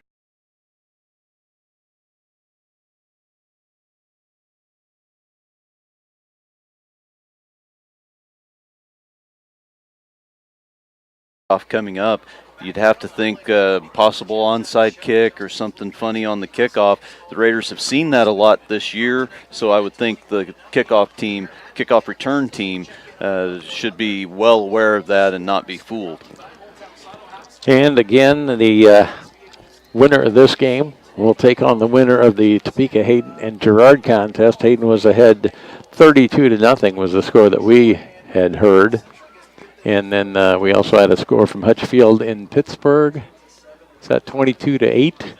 The Panthers with the lead late in the third quarter. So the Panthers, Chuck Smith, a couple touchdown lead at home. And Washington County, a team ranked in the top 5 on K-Preps, but boy, an awful long drive for them today. They were up there almost by Nebraska, and then we heard they had some bus trouble on the way down and delayed the game a half an hour. So a tough trip for Washington County to get down there, and then running into a Colgan team that, right now playing their best football of the year. And, it's interesting. got through the Iowa contest and he was making the trip to Holton. On the road with a trip of that nature, it just makes it so much more involved. There's so many more details. You got to tie up the loose ends. It just seems like you're grinding all week just to get the plans, to ever get it orchestrated, and then you make the trip. And the Raiders obviously to this juncture haven't been impacted by it, but that's the type of thing where he could have been. Well, we were talking to one of the assistant coaches before the game, asked how the trip was coming up, and his comment about the team was loose as they've been all year long. Didn't show any type of nervousness, seemed to enjoy the travel. It didn't seem like any of that was bothering this team, and certainly came out and played with a lot of confidence and having a lot of fun in the first half. Hopefully that continues here in the second. And the second half kickoff will be brought to you by Crestwood Country Club. Crestwood Country Club offers the area's best entertainment value, whether it is cooling off, making it perfect time to hit lunch. For membership information, contact General Manager and Club Pro Todd Casey. And at the start time of 7, it was 45 degrees, currently 43 degrees, and still not much of a breeze. We're up here in the this is actually the lower part of this stadium is kind of in a hillside, and there's an upper part where the press box is. You're ground level or up, and we can really feel a breeze coming through that open window. But you look at the flag, and it's not moving much in the end zone there. So all you're putting up with is maybe a little more cooler temperatures, but it hasn't seemed to be too big a problem at this juncture. No, and it really hasn't been as cold as I thought it was going to feel tonight. It hasn't been that bad, and I'm sure the players aren't noticing it much because, with them running around. So the weather really not a factor tonight whatsoever. So the Raiders will take the football to start the second half with that 21-0 lead, and it looks like they do pretty much have the what was, I guess you would say, their hands team in there on this kickoff. There was a couple of teams that they played that did not kick deep. Every one was a short kick, and they were able to handle it. So we'll see as the Wildcats maybe try and get something going here via the short kick as Strozer tees it up at the 40-yard line. And back to receive the kick, Bollinger drops back. Trained back there by Model and also Bicknell. So here we go. Rangers lead at 21-0. And they line it down the middle. It takes a hop, and it's picked up by Bicknell straight up the middle. And he's out across the 35 before he's hemmed in, brought down, and close to the 37. Good hard run. He just took it straight up the middle to get what he could get, and a little bit of extracurricular activity there late on the kickoff. I think a good no call by the officials. The two just kind of separated and ran off. So hopefully that's not a sign of things to come as far as the things getting a little chippy again as that calmed down there in the second quarter. Raiders will start 1st and 10 from their own 36-yard line. Brandon Malikas, the senior, in the gun, gives it to Bollinger. He cuts up the middle and stops shy of the 40, maybe the 39, pickup of about 3. And it's a 3-yard pickup, but it could have been a little more. And again, just not quite able to hold off some of these blocks long enough to get the back through the hole. This one caught from the backside, trying to see if that was, I think that was number 65. That's Brandon Lenhair. Did a good job getting off the block and just fighting down the line to make that stop, or it could have been a bigger gain. 2nd, 7. Raiders football shy of their own 40-yard line. And out of the gun, Malikas, 3 blocking backs join him in that backfield. And there's the give to the tailback, Model. He lowers his shoulder. Boy, he dives down across the 45, close to the first down. Boy, the near side marking it, but the far side doesn't have it as a first down, has it a yard short. Yeah, good hole left side of the line, good lead block that he got from Bollinger. And just kind of the last man got into his legs, or he may have been able to bust that to the sideline and go down for a big one. Model 5 carries 26 yards and a touchdown. 3rd and a yard for the Raiders. Football resting just outside their own 45-yard line. Ginnivan wide right. You got Bicknell wide left. Malikas under the center. And he keeps it. And, well, a second effort got him the first down to the 47-yard line. But, boy, he stood up at first. Yeah, not a lot of push this time. Holton defensive right side of their defensive line did a good job not giving an inch. But Malikas was able to kind of slide off to the right and just sneak in there far enough for that first down. And it's a big conversion right there. to convert this and keep the ball in the Raiders' hands. And keep that clock running as now we're down to 10:17 left third quarter. Frontenac the 21-0 lead in the 1st and 10 from their own 47-yard line. Mansour comes wide right. Out wide left. I believe that's Clefman out there.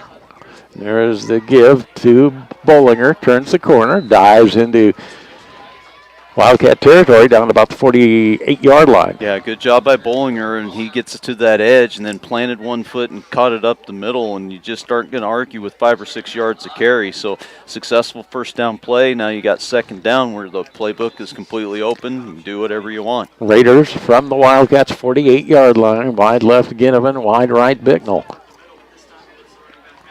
Again, the 3 backs with Malikas in the backfield out of the gun. Bootlegging to the right side, looking to throw. Pump him. Throws it away wisely as he's pressured, and that time he's trying to get Isaac Bicknell, who had turned up, to take off and try and get open, but he didn't have time, ran out of time, threw it away. Yeah, good coverage. It's just a 2-man route. You had Bicknell on an out route, kind of a comeback route, and you had Bollinger in the flat, and neither man really open.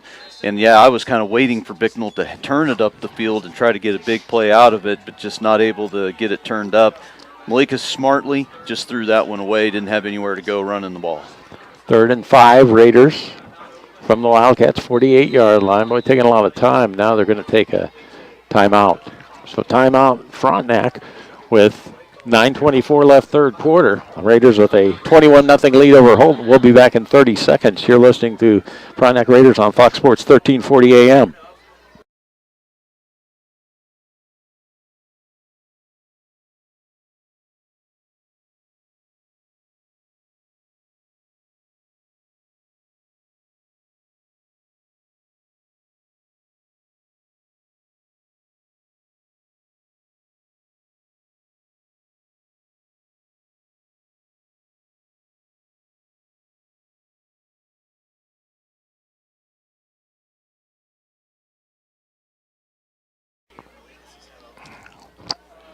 Rob Strand back with Randy Southard, and we're in the third quarter. We have 9:24 remaining. Frontenac the 21-0 lead. The Raiders with a 3rd and 5 from the Holton Wildcats 48-yard line. Got an update on that Colgan score. Yeah, and I saw Washington County scored to trim this game to 22-14. Colgan still with the lead, but just by a touchdown as they are just starting the 4th quarter. Now again, Topeka Aiden had the big lead over Girard. Wide to the right comes Bicknell. Model comes out that way, as does Ginnivan. Tight left does Flora. Bollinger, the blocking back to the right of Malikas. Going to keep the football, and boy, is brought down at the 45, a couple yards short. Well, an interesting play call. I think the idea there was spread them out and see if you can sneak Malikas in through the middle. And he picked up quite a few, but it's 4th and 2. And they are going to bring the punt team out onto the field. And I don't blame Coach Smith right here at all. You know, if you can get this team back deep in their own end and force them to try to go, you know, a long way down the field, and they've not been able to do that this whole game. So I agree with punting the ball here and not going for it. Ball back to receive it. Good snap. Harris. Oh, bad. Shanks it off the side of his foot, and it takes a Wildcat roll. Going to be down at the 39-yard line. Well, the best laid plans. You don't expect your punter to miss-hit that one, but so the poor punt will give Holton good field position at their own 40-yard line. With 8:40 left here in the third quarter, Frontenac 21-0 lead. Now the Raiders' defense is going to be called on here to keep the Wildcats where they are, and down by 21-0. We'll see if that gives any momentum to Holton to take advantage of it. They break the bone. Strozzer's to the left. Strader, the quarterback. Oh, the running back slips Baum, and he is going to be planted for little if no gain. Boy, they've really boxed up Spencer Baum, and unofficially 11 carries for 12 yards. Well, and guess who? Dylan Flora filling the hole. He could have tackled either one, no matter who got the football. And then Mays getting in there too. Mays has played a heck of a game at that defensive tackle spot as well. 2nd and 10 for the Wildcats from their own 40-yard line. Oh, man, that's encroachment. As one of the Raider defenders a little over anxious, got in the neutral zone. Well, I think he saw the quarterback was crouched down like he's going to take the snap and stood up to look back at the coaches, saw the movement, drew him off sides. So a 5-yard mark off, and it'll be 2nd and 5 for the Holton Wildcats football, resting just outside their own 45-yard line. Again, Strader, the quarterback, out of the gun. Running backs, Price back there along with Baum and Strozer.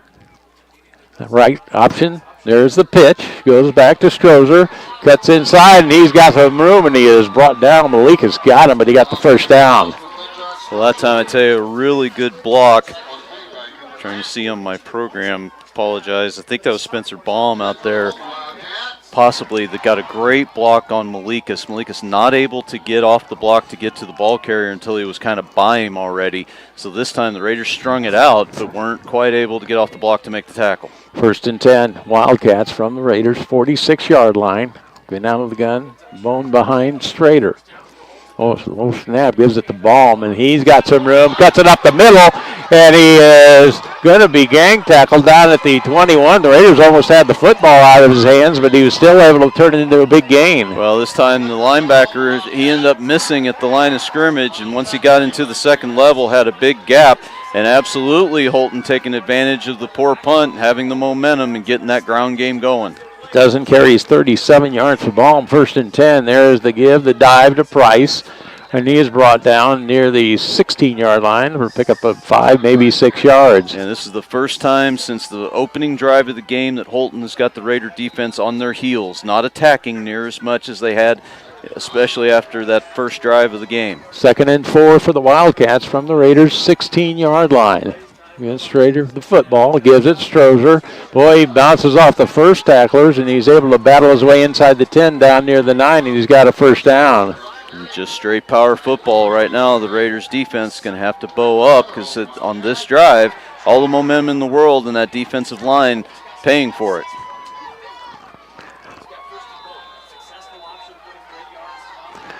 So a 1st and goal for the Wildcats from the 9 of the Raiders.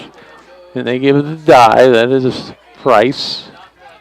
He's able to find his way down to near the 6-yard line for pickup about 3. And that time Bicknell coming down from that free safety position. And not a lot of field to play with here, so the free safety taking the chance of coming up on the line, get in on the tackle. 2nd and goal for the Wildcats. Football resting at the Raiders' 6-yard line with 6:25 clock moving 3rd quarter. Frontenac the 21-0 lead. Holton threatens. Strader with the football. Right side gives it. Dive. That's Baum, and he is stopped near the 3-yard line after gain of a couple. And just you figure if you start at the 9 and you get 2 or 3 yards of carry, 4 plays put you into the end zone. So just straight up the middle on basically every play. 3rd and goal for the Wildcats from the Raiders' 3-yard line. Again, Strader, quarterback with the Bone behind him. With the football, option right side, pitches it, Strozer, trying to get around. He's tackled back near the 10-yard line. What a defensive play there. Was that Isaac Bicknell? Malikas is the one that makes the Brandon tackle. Malikas. Yeah, and I believe it was Jake Wilbert that came up and forced the pitch quickly, but I don't understand. You're on the 2-yard line. You're a power running football team. You've just been marching it right down the field, running up the middle. They try to go option, and a huge loss all the way back to the 9. Now it's 4th and goal back at the 9-yard line. Frontenac the 21-0 lead with 5:08 clock moving 3rd quarter. Holton 4th and goal from the Frontenac 9. They break the Bone. Baum goes left side. Strader, pitch, sweep. That is Strozer trying to turn the corner, hemmed in, and he is going to be brought down short of the goal line. Yeah, I saw no touchdown signal. Hard for us to see on our angle on that corner, but it looks like he got it down to about the 3. Held short as they try to get to the outside. He got the corner, but not able to outrun Flora to the end zone. So it's the 3rd down play, though, that's the huge one. They run the option. Malika's a great open field tackle for a loss of 7. and then not able to convert on fourth down, the Raiders will take over. 4:48 left, third quarter. Frontenac, the 21-0 lead. The Raiders will start 1st and 10 from their own 3-yard line, where you need about a 97-yard drive in 5 minutes that results in points. Not asking much. Malikas out of the gun with the football. Just takes off up the middle, and he dives out across the 10, out the 11, so a quick 8 yards, maybe 9. Well, Nathan Kaufman did a great job sealing his man. This play's supposed to go to the left. He's got the lead blocker, Bollinger, coming through the hole, but it closed up, and Malika saw that Kaufman had his man sealed off, and it left a nice little gap right up the middle. Malikas took it to get the ball out of the shadow of their own end zone. Let's call it 2nd and 2 for the Raiders. Football resting outside their own 11-yard line, down to 4:18 clock, moving third quarter. Frontenac, the 21-0 lead. Malikas again out of the gun with the football. Takes it right side this time.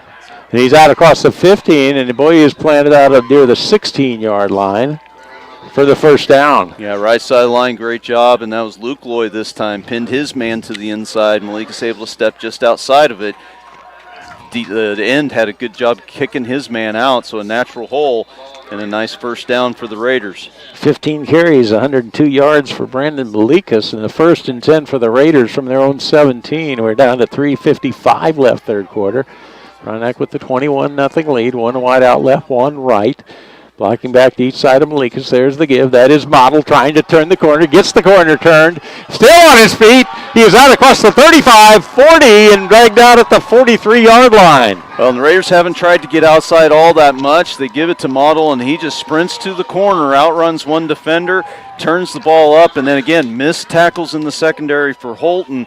Turns into another big play for the Raiders, but excellent to see that the Frontenac Raiders able this time get to that edge, get it turned up for a big play. And, of course, Austin Model, like we've been talking, so much more aggressive this year running. He just takes off. It has more speed than you kind of think he does. 1st and 10, Raiders from their own 43-yard line. Out of the gun, Malikas. There's a give. Bollinger. He busts one near midfield, over midfield, into Wildcat territory and near the first down. Well, Rob, I tell you, when you see your offensive line 4, 5, 6 yards down the field, that bodes well for your running game because now they're getting the push. And that fourth down stop that the Raiders got on defense a minute ago, completely switching the momentum back to the Raiders. And now they've got things going their way up front in the trenches. Raiders a 1st and 10 from the Wildcats' 46-yard line. Here in the third quarter, clock's moving, 3:05. Frontenac 21-0 lead. Wide left goes Bicknell. Also out the left, Model and Long. Bollinger, the blocking back to the right of Malikas, who's out of the gun, takes the snap, dances right side, not much there. And boy, Brandon's just looking a little tired right now. As that time well defended and actually thrown for a loss, but there wasn't much there. Yeah, great defense. This time, left side of that defensive line bows up and didn't give an inch. Raiders got no push on that play. And no place for Malikas to go. See their substitute, one of their defensive linemen, the one that came off, really sucking some wind for Holton. So it could be a case where it's the reverse of last year, where Holton wore Frontenac down. We'll see if the Raiders are this year able to wear down Holton. 2nd and 11 for the Raiders from the Wildcats' 47-yard line. A couple wideouts left, one right. There's a give. That is Bollinger, and boy, he is going to be planted. No gain. Boy, kind of looked like he had a step there, but the defender got him by the tail of his jersey and just was able to drag him down. Yeah, and that was Cage. Is that Pelton? I apologize, Rob. It's kind of dark in here. Yeah, Cage Pelton did a good job getting some penetration. Really got on to Bollinger before he ever had a chance to get going. So a 3rd and 10 for the Raiders from the Wildcats' 46-yard line, down to a minute 40 remaining third quarter. Frontenac the 21-0 lead. Get him in the wide left. Model slot left. Wide right is Bicknell. Out of the gun, Malikas. Bollinger blocking. Got it right. An errant snap. Malikas retreats, and he puts it up and throws the ball away. Well, that's probably the second or third kind of just completely busted play. Malikas was trying to get Bollinger set in the backfield, and all of a sudden the ball gets snapped. Fortunate to be able to pick it up, and really probably did the smart thing to just throw that one away. You're going to talk intentional grounding, I'm guessing. There's a couple of officials talking to the white hat. Well, Bicknell was in the area. There's no way this is intentional grounding. my God. Throw it. No. Oh, my Talked goodness. them into it. Well, I tell you, Coach Barta's been at this a long time and a very successful coach, and I think we'll give this penalty to him because I don't see any way in the world this is intentional grounding. It was there. I mean, it's obvious it was thrown away, but you're given that play. There was a a receiver down there. Yeah, Bicknell was standing right there where he threw the ball away. So. Oh, my. Down to 1:24 left, third quarter. Frontenac 21-0 lead, and when they get the intentional grounding and the mark-off, and not good when you get two guys with the white hat and one of the officials is in the opponent's on that sideline. You know something's going to happen. Not good. Yeah, I hate to say it, that's a very poor call. That's terrible.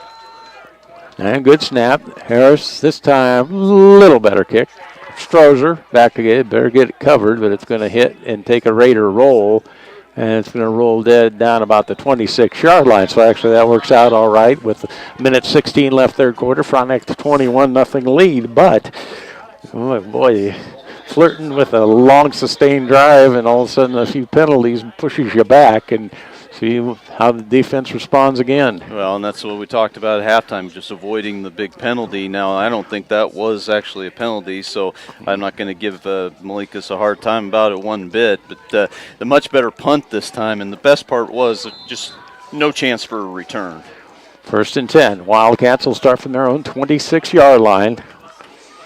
Strader with the football, option right side, and out across the 30, out of 31, and that was Baum. And boy, he went head first into the turf, and it looks like he's a little sluggish getting up. Andrew Mays getting a hold of him, but not getting any push to get into him before he could get going. So Mays ended up getting dragged those 5 yards. 2nd and 4, Wildcats from their own 31. There's just a dive, and close to the first down as Price is able to pick up about 4, maybe 5. They'll get the first down. Of course, they do more or less. They never huddle, so it's more or less a hurry-up offense. But we'll see. I would assume they would, for the rest of this game, be trying to run as many plays as they can. 1st and 10, Wildcats from their own 37 to the right side and tripped up and brought down. That is Price that time. Flora again, reading that play well. Getting another tackle. He's got to be easily double digits in tackles tonight. 2nd and 6. And there's a give. Strozer, left side, and he's planted, not about the 45-yard line. Yeah, Flora finished him off. Ishimura that time read it well, got up in there, just wasn't able to deliver the blow when he made the tackle, just kind of grabbed to hold on. 3rd and 2, Wildcats from their own 45. There's the dive. Woo! And he was stood up about the marker. By the second effort, I believe he got it. I think they are going to give him the first down, but he did take a shot, and I thought for a second the ball may have popped out, but he did a good job to hold on to it, and they are going to give him the first down without measuring it. It looked a little bit closer once they put the ball on the ground, but they do give him the first down. 1st and 10, Wildcats will be at their own 47-yard line. 1.7 seconds left here in the third quarter. Frontenac the 21-0 lead, and they're going to wind it down. That'll do it for the third quarter. We had the fourth quarter. Frontenac leads Holton 21-0, and we'll be back in 30 seconds. You're listening to Frontenac Raiders on Fox Sports 1340 AM.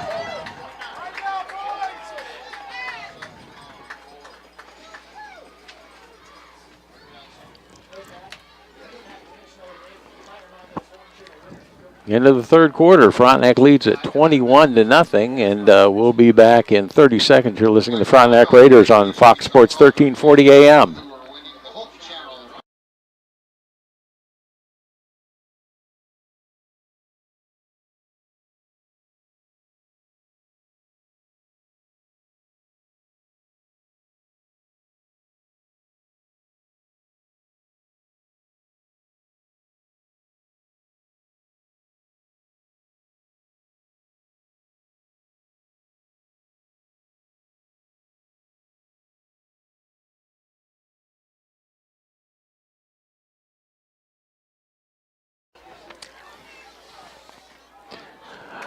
Rob Strand back with Randy Southard. We head to the fourth quarter. Frontenac leads Holton 21-0, and the Wildcats a 1st and 10 from their own 47-yard line. This is where the Raider defense needs to hold them up at least. Short chunks of yardage here. Take some time off that clock. Out of the gun. There's a give up the middle, and that is Price. And nice gain into Raider territory down to about the 44-yard line. Well, I noticed on that last play of the quarter, Ishimura got up a little bit slow. And Dexter Palmer now, who hasn't played in this game tonight, he's in for Ishimura at the linebacker spot. Yeah, and there's a good ball left side. And he is going to go as Spencer Baum got the block, and he is going to go in from 45 yards out. Well, and that's exactly what Holton needed. They needed the big play, whether it was a trick play or pass or get the big run.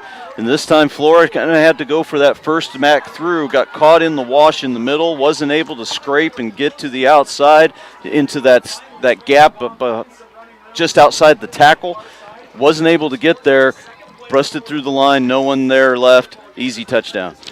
And the Wildcats will go for the 2-point conversion, trailing 21-6 with 11:32 left in the game. Strader out of the gun. Pitch, sweep, right side, Strozer, and he is going to go in for the 2-point conversion. 11:32 remaining. Frontenac 21, Holton 8. We'll be back in 30 seconds. You're listening to Frontenac football on Fox Sports 1340 AM.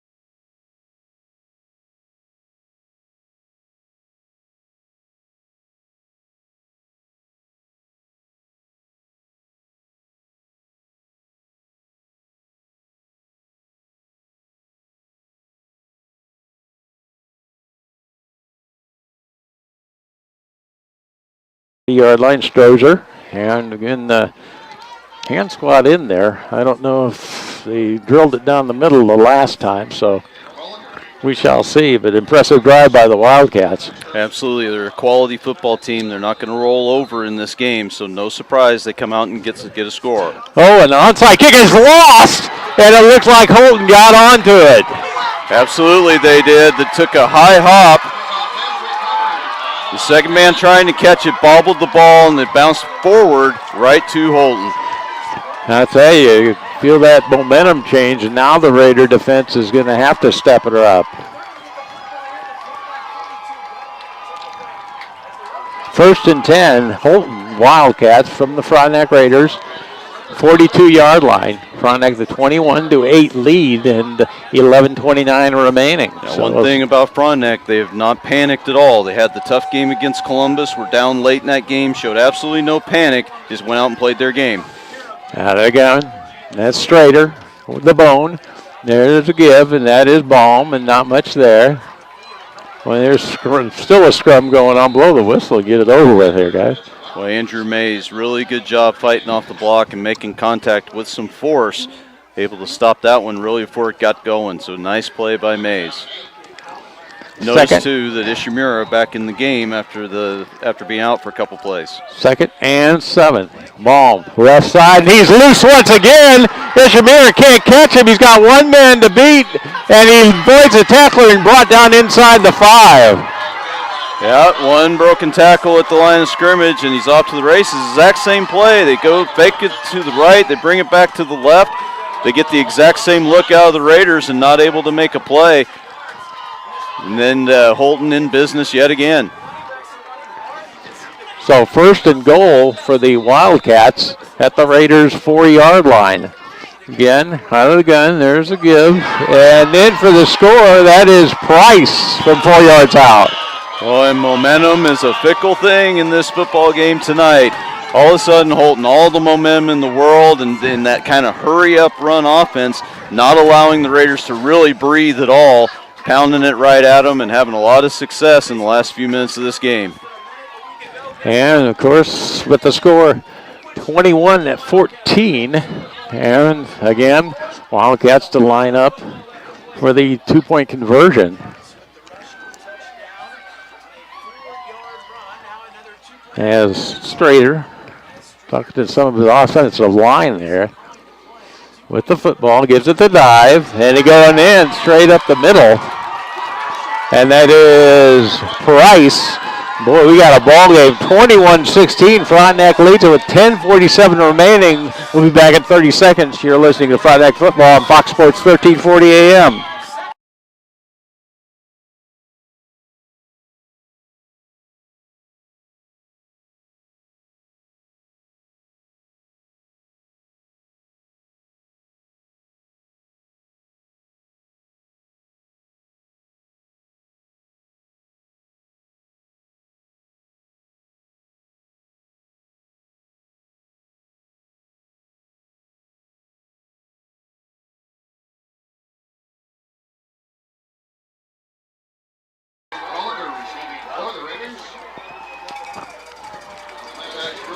Rob Strand, Randy Southard, and boy, we're down to 10:47 remaining, and just like that, got a ball game. It is 21-16. Frontenac the lead. Holton to kick off. Strozer again, and he goes short once again, and it is picked up by Long, and he takes a knee down at the 32-yard line. And a little change of alignment for the Raiders on that kickoff. You put Long in the middle, the sure-handed senior. He secures the ball and smartly just goes down. Raiders need to just kind of get things calmed down right here. Just try to possess the ball. Just think first down. Change the momentum of this game, because my goodness, in just a minute and 15 seconds, this game has been completely turned around. We're here to see if they can get something established offensively here. At 1st and 10, they'll start at the Wildcats' 31-yard line. Out of the gun, Malikas with Bollinger, the blocking back to his left. Going to keep the football, run it left side. Not much there, hemmed in. And he is going to be dragged out at the 34-yard line. Are they really calling this? Oh, they called. He was stopped and down. Oh, my God. Oh, my gosh. As Brandon Malikas fighting for extra yardage, had the ball knocked loose, and the officials looked at each other and decided it was going the other way. Boy. Well, I really thought he was down. This is kind of right in front of us over to the side. He sure looked like he was on the ground to me. But the officials, again, on this near side, give the ball over to Holton. 1st and 10 for the Wildcats. They are now at the Raiders' 32-yard line with 10:38 remaining, and Frontenac's lead cut to 21-16. Again, Strader out of the gun. Wishbone behind him. And he turned right, gives it to Strozer, and he is battling his way down to the 25-yard line for a pickup of close to 7. An offensive lineman for Holton down, and he'll have to come out of the game now as the officials stop the clock. 13 carries, 25 yards for Strozer. And the Wildcats with a 2nd and 3 from the Raiders' 25-yard line. Strader gives it the dive, Price. And he's able to drag tacklers down to the 21 and got the first down. Well, and I tell you, the difference really in this second half, or in this fourth quarter really, is all of a sudden the linebackers for Frontenac not making any of these plays. The adjustments have been made for Holton, and now they're able to get blocks on our linebackers, and they're not the ones making the tackles. 1st and 10. Wildcats at the Raiders' 22-yard line. Straight to the quarterback, looks to the sideline, trying to get a play. Bones sets up behind him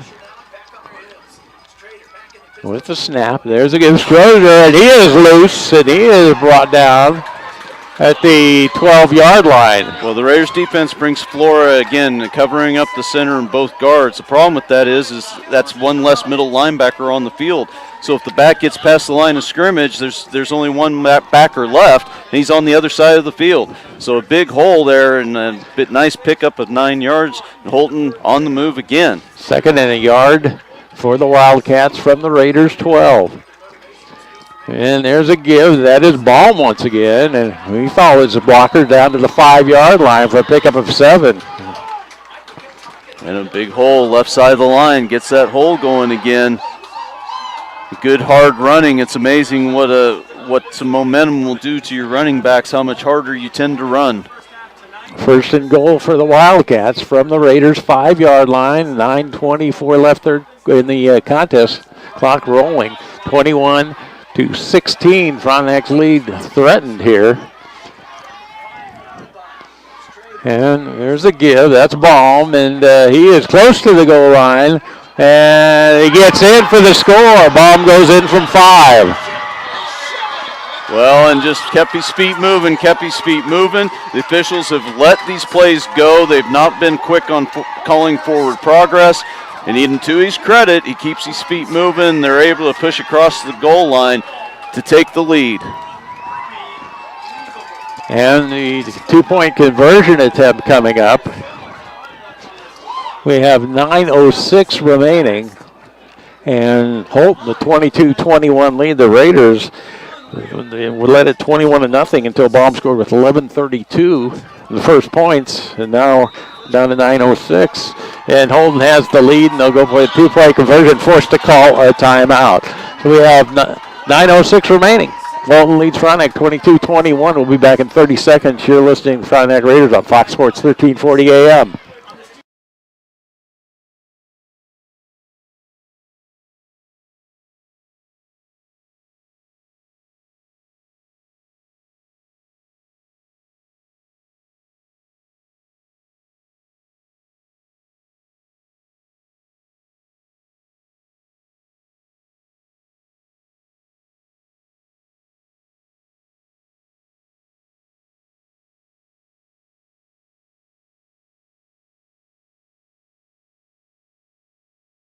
What a turn of events. 9:06 left. Holton leads Frontenac 22-21. 2-point conversion attempt coming up. And it's just been in the blink of an eye. He had one big run to get the first score. Then you get the turnover on the mishandled onside kick that the Holton gets. They go down and score right away. Frontenac gets the ball, and on their first play, they call a fumble, rule it a fumble on Malikas. Holton picks up again, and it's just boom, boom, boom, and it's hard to break that momentum for the Raiders. We'll see if that timeout there helps calm them down and they can stop the 2-point conversion, start getting things a little back on track. Get the ball and try and put some points back on the board. They break the bone, and Strader out of the gun. Looks over. They just pounded up the middle. That's where they've been running it. And there it is. Pitch sweep, right side. And Baum, nice cut. And he's able to get him. Boy, it looked like they had it defended well, and they couldn't get him. Well, it looked like Malikas fell down as he made a move to try to make the tackle to keep him out of the end zone. But the 2-point conversion there to make it a 3-point game, 24-21 Holton. 9:06 to go, so plenty of time for the Raiders. No need to panic here, but it's just time to get the ball. And if you think about it, Rob, this entire second half has been played at the Raiders' defensive end of the field and Holton's offensive end of the field. All the momentum in the world, the entire second half has been with Holton. And just amazing. We were talking about how they're grinded out ball club, and you get behind, you suspect whether they can come back like that. Well, of course, you throw a couple of turnovers in there, that helps it quite a bit. The plays that they're running, they ran in the first half. Right, the Raiders were able to defend it without any trouble. For some reason, I don't know what's changed, but I think the biggest change is the linebackers for Frontenac now are getting blocked much more than they were in the first half. Well, they actually need to get the defense off the field, too, for one thing. The offense has got to step up now because down 24-21. Strozer to kick. Goes short once again, a high hop, and the ball is loose and it is picked up. Did Bicknell come up with it, I believe, and he's out to the 37-yard line, so good field position, maybe the 38. Well, that is the danger. Now that you have the lead, you still do that, and you give the Raiders the football at the 38-yard line, so excellent starting position. So now it's time for the senior quarterback to regroup, get that offensive lineman, get in their ear and say, hey, boys, let's go. Let's get your blocks. Let's move the football. 9:01 remaining. Holton leads Frontenac 24-21. The Raiders have a 1st and 10 at their own 38-yard line. Wide left comes Bignell. Slot left is Model. Couple wide outs right side. Malikas to throw. Puts it up. It is complete. And, well, out to about the 45-yard line for a pickup of close to 7 yards. And was that Flora on the receiving end? Yeah, and just all 4 receivers, quick hitches. Again, take what the defense gives you. They will give those short throws. Sat in between the linebackers in their zone coverage and an easy pickup of 7 yards. 2nd, 3, Raiders. They're on 45-yard line. Malika's going to keep the football left side hemmed in. Now he is loose. He's out across in the 45, the 40, and tripped up and brought down at the Wildcats' 38-yard line. Oh, great cut. Able to bounce this one to the outside. Everything got collapsed in. Nowhere to go in the middle. Sees it to the outside, takes off. Had his shoe taken off during the run, but didn't slow him down. And a big first down and everything. All of a sudden, you get that one completion on first down just to kind of calm everybody down. A nice positive play. Now you're able to get something going with the first down. Let's see if the Raiders can keep it going already into Holton territory. 1st and 10. Raiders from the Wildcats 38-yard line down to 8:13 remaining. Holton the 24-21 lead now. Getting out of the gun. Malikas rides Bollinger, and Bollinger, instead of taking it up the middle, tried to bust outside. Well, there's nothing there. And boy, come on. Boy, they wrestled the ball from him. Well, that's tried to say. And I would almost hold my breath. They may decide that it would be their ball, but absolutely. You'd never know with this game the way some of the officiating has gone in this game. But not to blame the officials for anything that's going on too much. But and now they're forcing Flora to leave. He took his helmet off after the play to fix something on his helmet, and now they're making him leave the field to play, which doesn't. He took his helmet off himself. That was a 2-yard loss. 2nd and 12 for the Raiders from the Wildcats' 40-yard line. Lucas in the gun, looking to throw. Pumps once, looking to go long to Mansour. It is caught inside the 10, down near the 7-yard line. Nice catch by Mansour. Great job, and he may have had his hands on the back of the corner just a little, but I didn't think he really pushed him. But a great play on the ball, and give Malikas credit for trusting his receiver. He threw it up there, give him an opportunity to make a play, and Mansour coming up with the biggest play of the year for him.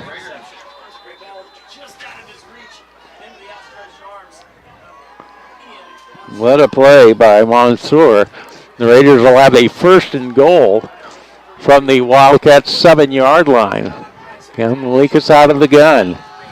Raiders trying to regain the lead. There's a snap, takes it up the middle, stumbles, and boy, he is inside the 5, down to the 3, maybe the 2. I think they're going to give him about the 3-yard line. Well, good hard running and a good job of push on that offensive line.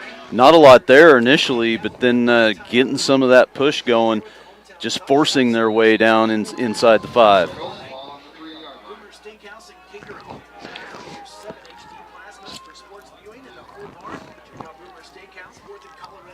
That's 2nd and goal, Raiders. Football from the 3 of the Wildcats. Running backs in the eye. The fullback Bollinger, the tailback Model. Lucas under center. Going to keep it rolling to the right. Foot race trying to make it to the end zone, and he is run out of bounds. Nice defensive play out there. That was Strozier, and I thought Lucas was able to turn the corner, but he got shoved out of bounds. Well, it was good coverage initially, and I think if Long stays towards the back of the end zone, he's either going to pop wide open as this man comes up, but he comes up with the man to try to make a block, and that gave no place for Malikas to go with the football, and that's why he ends up getting pushed out of bounds. So 3rd and goal, Raiders from the 2 of the Wildcats.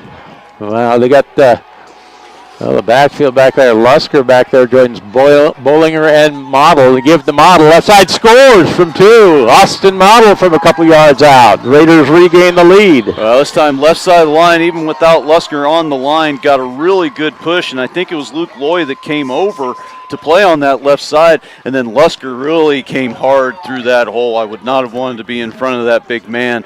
Model followed him right through the hole into the end zone, and the Raiders recapture the lead. And to tip the extra point, Trey Harris That kick is up. It is good. 6:16 remaining. Frontenac leads Holton 28-24. We'll be back. Kickoff after this 30-second break. You're listening to Frontenac Raiders on Fox Sports 1340 AM.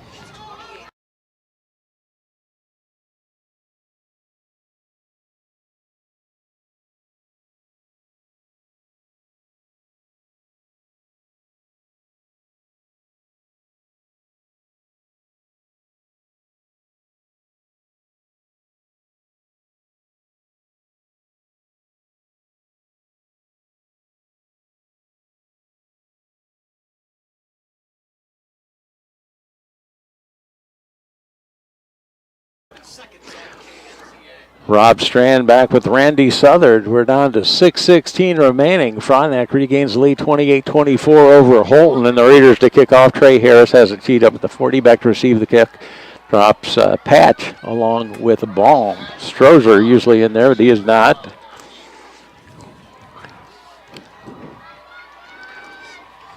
And they haven't done that reverse or fake reverse yet. But see what it's in store here. As Harris approaches, end over end kick, taken by Patch. He slips inside the 5, coming up the middle, and he is brought down inside the 20-yard line, back near the 16, maybe the 17, depending where they spot it. So good kick cover there. Yeah, the slip hurt him, but boy, really good coverage, and the Raiders ran hard to pin this inside the 20. So now it's the defense's turn. You've had a tough time here in this fourth quarter stopping this offense. But now you've retaken the lead. You've taken the momentum back. You've got them pinned deep in their own end. It's time for the defense to step up and get a stop. So 1st and 10, Wildcats from their own 16. 6:10 remaining. Frontenac 28-24 lead. And the running backs in the bone behind the quarterback. Strader out of the gun. And boy, look how it was almost mishandled there. And trying the right side and stop for a gain of about 4.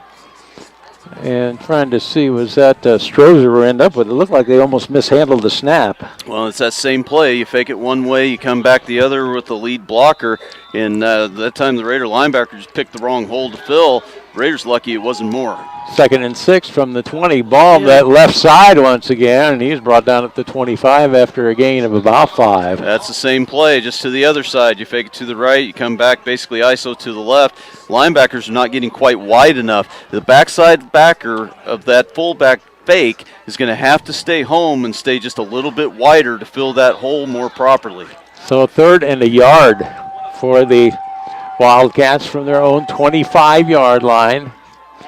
And this time they try the right side, and with the first down, that is Patch, as he is brought down at the 30.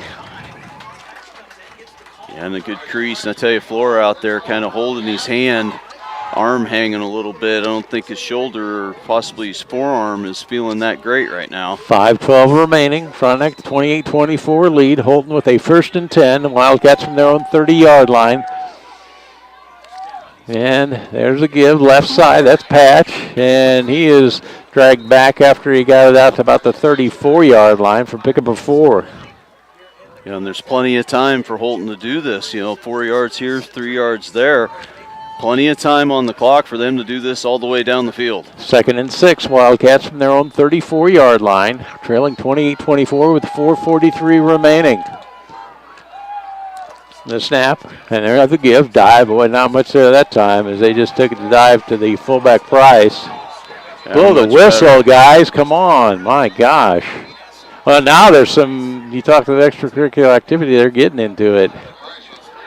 Well, all of that gets taken care of if the officials blow the whistle sooner. Andrew Mays, though, great job initially. Him and Flora, both of them getting the hit, and just what the Raider defense needed was a tackle for loss, setting up a big 3rd down play.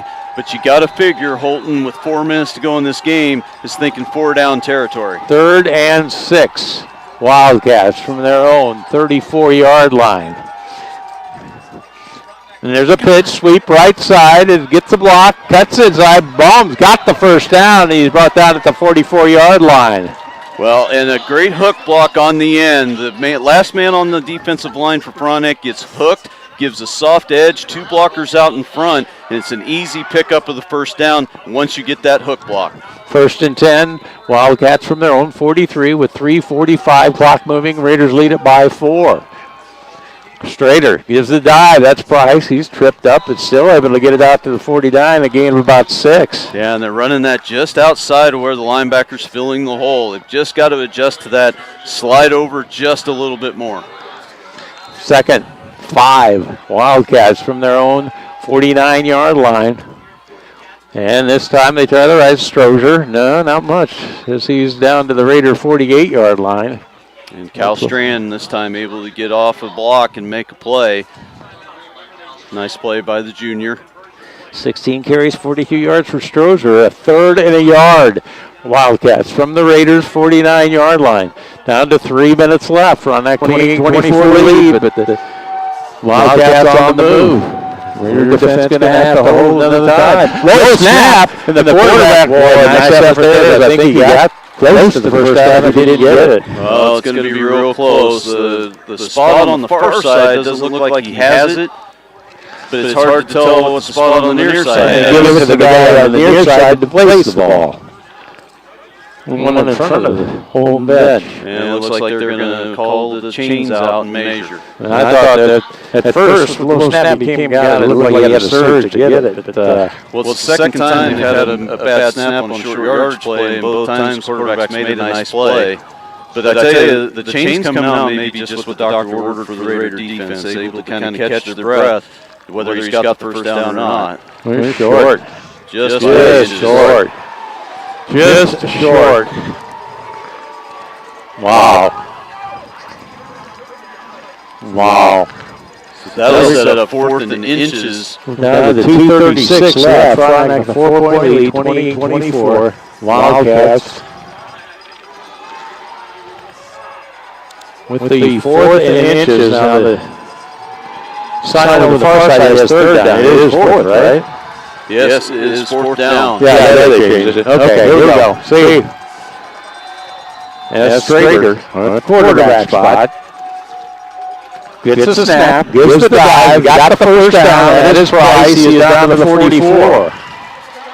Got just enough push, and I tell you, the quarterback immediately looking at the coach saying, hey, give me the play, give me the play. We got to go. 2.5 minutes to go in the game. 1st and 10 for the Wildcats from the Raiders, 44-yard line. 2.5 to go. Snap, and they give. That is Baum, and he is planted as he reaches the 40 after a gain of 4. And nice hit by Malikas, but I think right here Holton will take 4 yards every play.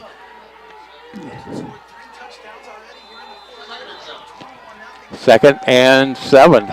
And there's that cross back to Baum, and this time they close quick after a gain of a couple. Yeah, Flora able to get there this time, fought off a block and got there.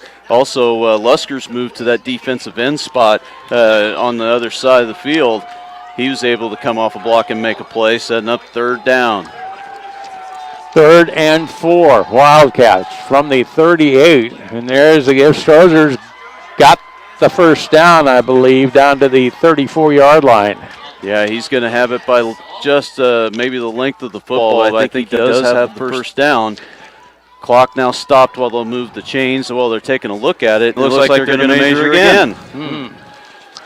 Bring the chains from the far side with 1:44 remaining. And Frontenac's lead is 28-24. And did they take the time out as they bring the water out? No, I think they're just called stop the clock for the chains. We got the first down. So 1st and 10, Holton from the Frontenac 34. 1:44 remaining. Frontenac leads at 28-24. A little breather for the Raiders there. And the clock will stop as soon as the chains get set. They should wind the clock. Holton, I believe, with 2 timeouts. They used 1 on that 2-point conversion, so I think they have 2 timeouts left. Again, Strader, the quarterback out of the gun, the Bone behind him.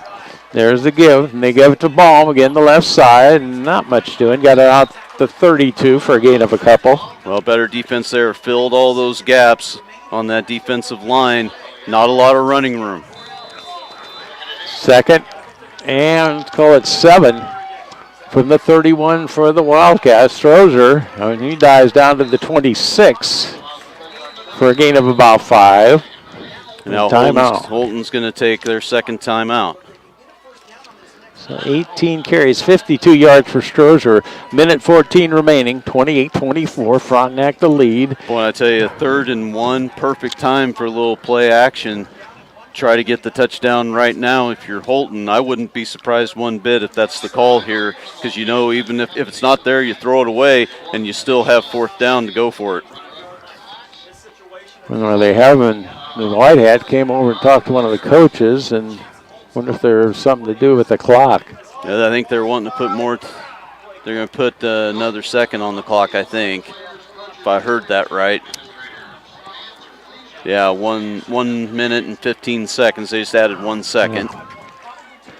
3rd and a yard for the Wildcats from the Raiders, 25-yard line.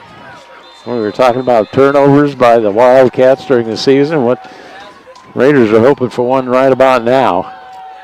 And snap, and there's a give, and ball busts loose, and no, he is tripped up and brought down as he dives inside the 15. Oh, and that's Malikas with the shoestring tackle that saves the touchdown and potentially saves the game.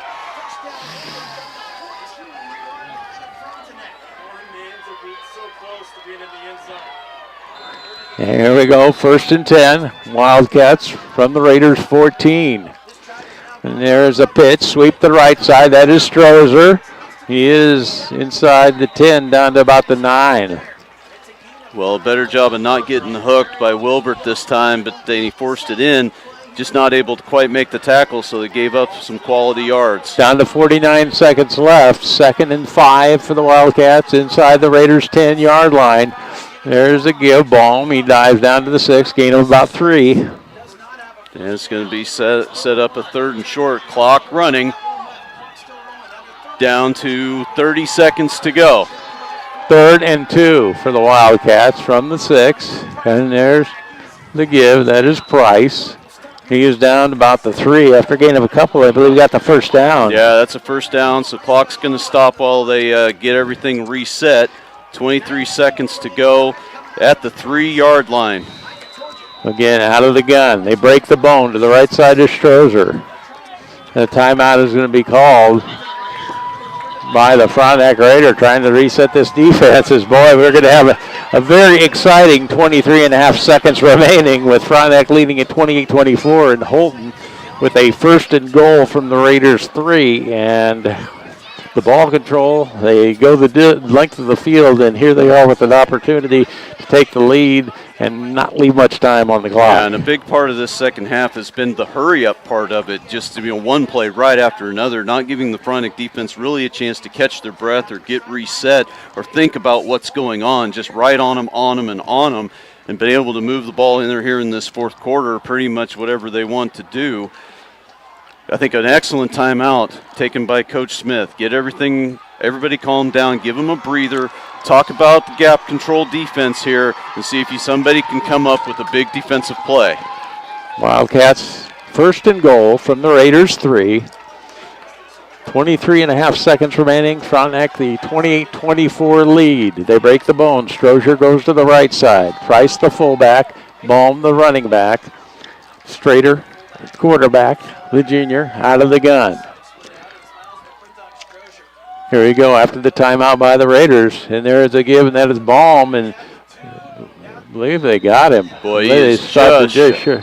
Oh, the guy in the back with their hands up. No, I think he's calling timeout. The clock, okay. But I think he is inside the 1 on that carry. So it's going to be 2nd and goal from inside the 1-yard line. And if you're ever 16.5 seconds. If you ever have to have penetration from a defensive line, now is the time. You've got to be getting in some gaps and shoot some gaps and see if you can get into those backs in the backfield, or else they're going to put this thing in the end zone, and we're talking about probably 10 seconds to go on the clock. And you talk about the times we've been in this short shotgun, the snaps on these situations. They've had a few short hopping back there, and we shall see, but an impressive drive by the Wildcats to respond after the Raiders retook the lead.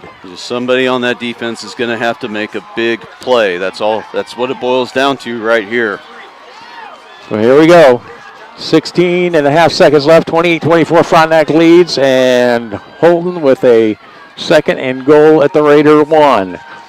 Price the fullback. Strozer in at the running back. Baum breaks the bone, goes to the right side. Strader, the quarterback, squats down. Gets a snap. They give the dive, and in for the touchdown. As that is Price who scores with 13 and a half seconds remaining. Well, and their offensive line on that right side, great job. They got their hips together, so it didn't leave any kind of gap. Stayed real low, got a great push, and an easy touchdown from inside the 1 for Holton to take the lead with just 13 and a half seconds to go on the clock. And the extra point attempt coming up, 30-28. Holton leads Frontenac, 13 and a half seconds remaining. They'll be going for 2.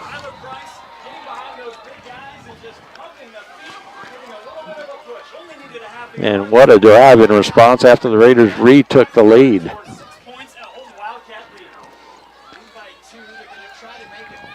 Break the bone. Strozer back there.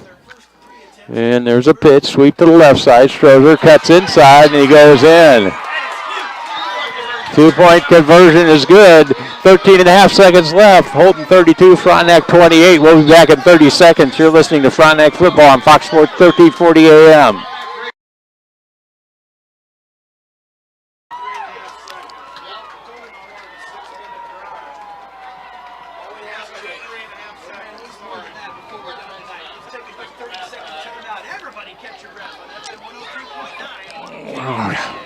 For 72 months. And every Toyota comes with Toyota Care, our 24-month complimentary maintenance plan. The best deals on the best cars in America. Only at Frank Fletcher Toyota, Joplin. Rob Strand back with Randy Southard. 13 and a half seconds left. Holton leads Frontenac 32-28. And boy, again, Raiders had it in hand. And a couple of mistakes. But Holton get back into it. The Raiders did respond, got the lead back, but an excellent drive by Holton. Well, we talked about the turnovers before the game, and in the first half, Holton had a couple turnovers. Frontenac takes full advantage of it and had the big lead. The second half, though, a couple of turnovers by the Raiders, and good team like Holton takes full advantage. Strozer tees it up. Boy, he moves this one deep, and retreating is Model. He brings it up the middle, trips up and falls down out at the 23-yard line. Boy, and he may have had some room on the outside. If he gets one more block and gets to the edge, I think he had some room, and that could have got very interesting very quick. 9.6 seconds left. Raiders 1st and 10 from their own 23-yard line. Down by a score of 32-28. And the Raiders going to have to come up with a miracle here. This is going wide to the right is Long. Flora joins him out there. Wide to the left is Bicknell. Model slot left. Malikas out of the gun. Bollinger, the blocking back, to his right. With the snap, drops the snap. Now forced to scramble. Boy, he's going to run out of time here. As he pumps, he's going to have to let her go, and the game's going to be over. And he got a reception by Model down at the 40, and that's going to do it.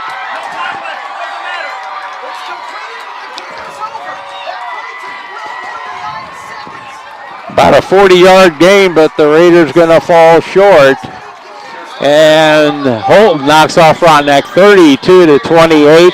And we'll be back with the Performance Spine and Sport postgame show after we take a 2-minute break. You're listening to Frontenac Raiders on Fox Sports 1340 AM.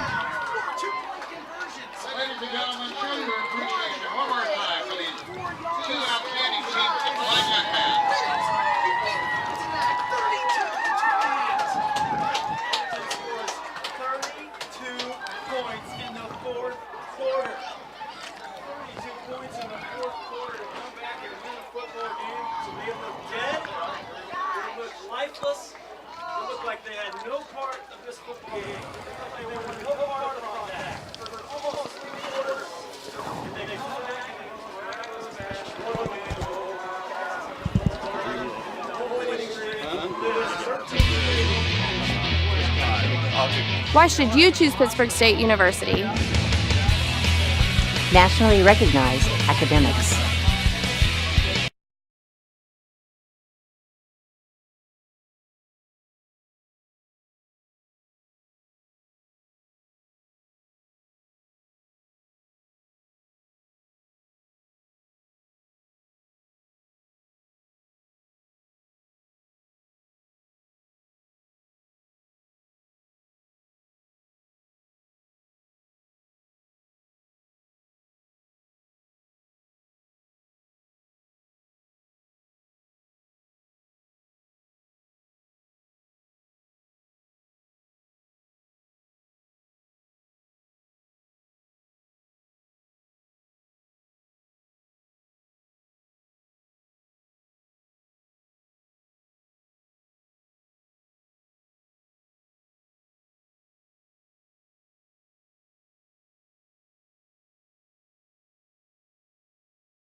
And Holton improves to 7-4, and a rematch with Topeka Hayden apparently next Friday. A team they lost to by a couple of scores earlier. It's time for the Performance Spine and Sport postgame show. Recover faster with Performance Spine and Sport, specializing in treating soft tissue-related injuries that result from everyday work and play. Performance Spine and Sport inside the Meadowbrook Commons at Centennial and Broadway. And time to give away some awards here. The collision of the game, Vietti Auto Body Alignment. When you find yourself involved in a collision on the streets, choose Vietti Auto Body Alignment. With over 100 years of combined experience, Vietti Auto Body Alignment on 4th Street since 1948. The Vietti Auto Body and Alignment collision of the game goes to A.J. Lusker on the fourth down play in the second quarter. Absolutely destroyed the running back, getting the ball back for the Raiders that led to the second score of the game. So A.J. Lusker, the player of the game, Kansas Teachers Community Credit Union. Kansas Teachers Community Credit Union is a sound, quality-driven organization that provides the most desirable financial services for members while safeguarding their assets. With 4 locations across southeast Kansas to better serve the community, you can find them in Pittsburgh at 416 North Broadway. The Kansas Teachers Community Credit Union Player of the Game award goes to? We give it to Brandon Malikas. The performance, especially in the first half, unbelievable performance in the first half, led the drive in the fourth quarter to retake the lead after losing it. The Raiders do come up short, but Malikas another very strong game. So congratulations, Brandon Malikas. In the game-changing moment or play of the game, Pitt Realty, buying and selling a home is one of the biggest events in a person's life and should not be taken lightly. Pitt Realty promises to be there every step of the way, guiding and advising to see that the transactions made are most beneficial for you, your family, and or your business. The game-changing moment or play of the game, Pitt Realty? I think it's got to be the fumble on the onside kick after the first score that Holton gets. They kick the onside kick. It takes a high hop. The Raiders not able to field the ball cleanly. Holton gets it and added to the momentum that they had, and the Raiders really never could slow down their running game after that. And so the botched onside kick. So Frontenac Raiders 32-28 lose second round of the Class 4A Division II playoffs. And again, Holton will go on and play host to Topeka Hayden next Friday. And again, the team they had lost to earlier in the season, 37-22. But it should be an interesting contest as Hayden knocked off Girard here tonight. And we'll try and see if Coach Mark Smith comes up for some post-game comments. We'll go over some of the unofficial stats and the scoring summary. First for the Holton Wildcats, Mason Strader, 4 carries, 14 yards. Spencer Baum, after he was held in check, have him unofficially 27 carries, 179 yards, 2 touchdowns. Tyler Price, 17 carries, 67 yards, and 2 scores. Miles Strozier, 19 carries, 57 yards. Bryson Patch, 4 carries, good for 17 yards. And Parker Zeller, carry minus 2 yards through the air. Mason Strader, 1 for 1, 35 yards. And then, of course, that completion was a strip 6 as Isaac Bicknell took it away from the receiver and ended up scoring. For the Frontenac Raiders, Brandon Malikas, 19 carries, 125 yards. Austin Model, 7 carries, 59 yards, 2 scores. Caden Bollinger, 8 carries, 19 yards through the air. Brandon Malikas, 8 of 11 for 198 yards and a touchdown. The scoring summary goes like this. The Raiders scored first with 9:25 left first quarter as Isaac Bicknell stripped a completed pass from one of the Wildcats, returned some 85 yards for a score. Trey Harris good on the extra point. Frontenac led us 7-0 with 9:25 left in the first quarter. And that's the way the first quarter ended. The Raiders with that 7-0 lead. 8:42 remaining in the first half. Austin Model scored from 5 yards out. Trey Harris good on the extra point. It was Frontenac 14-0 lead with 8:42 left in the first half. Then with 26.3 seconds remaining in the first half, Brandon Malikas hit Dylan Floor on a 7-yard touchdown pass. Trey Harris good on the extra point. Frontenac 21-0 lead with 26.3 seconds remaining in the first half. That's where he had it at halftime. Went through a scoreless third quarter, believe it or not. Frontenac had a 21-0 lead. And then, what a game change. 11:32 left. Baum scored from 45 yards out. Strozier, a 2-point conversion. It was Frontenac 21. And Holton 8 with 11:32 left in the contest. Then 10:47 remaining. Price scored from 4 yards out. Again, Price, the 2-point conversion. It was Frontenac 21, Holton 16 with 10:47 remaining. Then 9:06 remaining. Baum from 5 yards. Baum added a 2-point conversion. And Holton had the lead 24-21 with 9:06 remaining. 6:16 left. Austin Model from 2 yards out. Harris good on the extra point. Frontenac regained the lead 28-24 with 6:16 remaining. Then with 13.5 seconds remaining, Price from a yard out. Strozier tacked on the 2-point conversion. It was Holton 32, Frontenac 28, 13.5 remaining, and the Raiders couldn't, they completed a long pass there to finish the game about the 30-yard line, but boy, we talk about it, and you'd alluded to it, the turnovers could cause problems, and boy, did they ever. You thought you had things in hand, the 21-0 lead and the momentum, and then you have to turn over and just change completely. Yeah, and the Raiders only 4 fumbles on the year, 1 interception. In 10 games leading into tonight, only 5 turnovers the entire year, and then got back-to-back turnovers right away.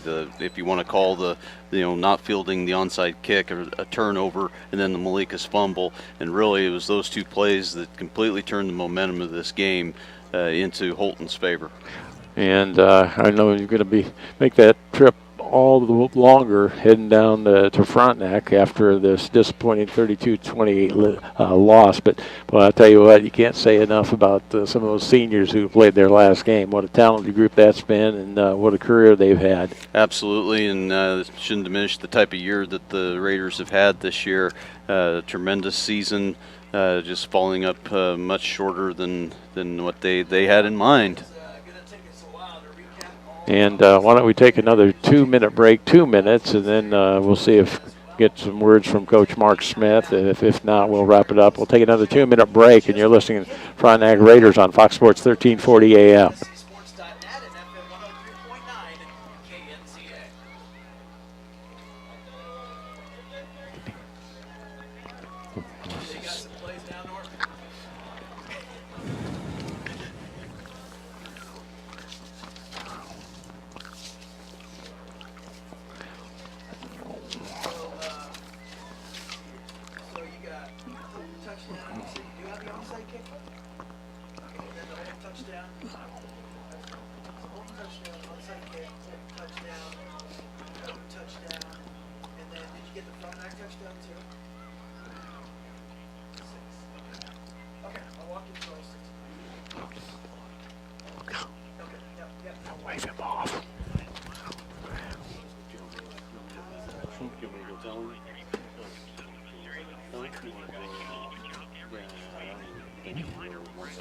Okay.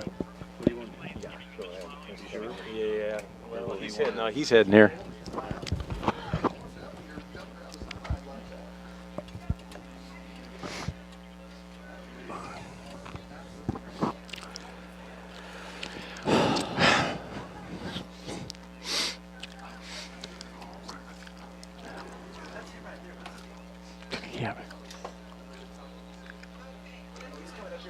Does he want that?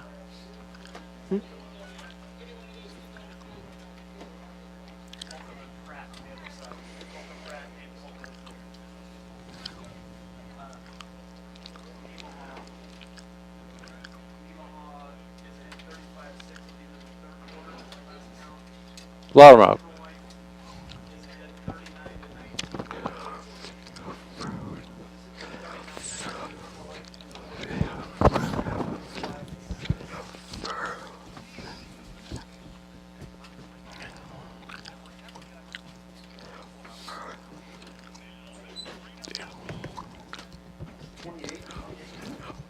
And Rob Strand back with Randy Southard one last time. And Holton, the Frontenac Raiders season ends with a 32-28 loss to the Holton Wildcats. Joining me is Raiders coach Mark Smith. And boy, complexion of the game just changed dramatically after a few mistakes out there, and that's just the nature of the game. Yeah, 21-0 going in the fourth.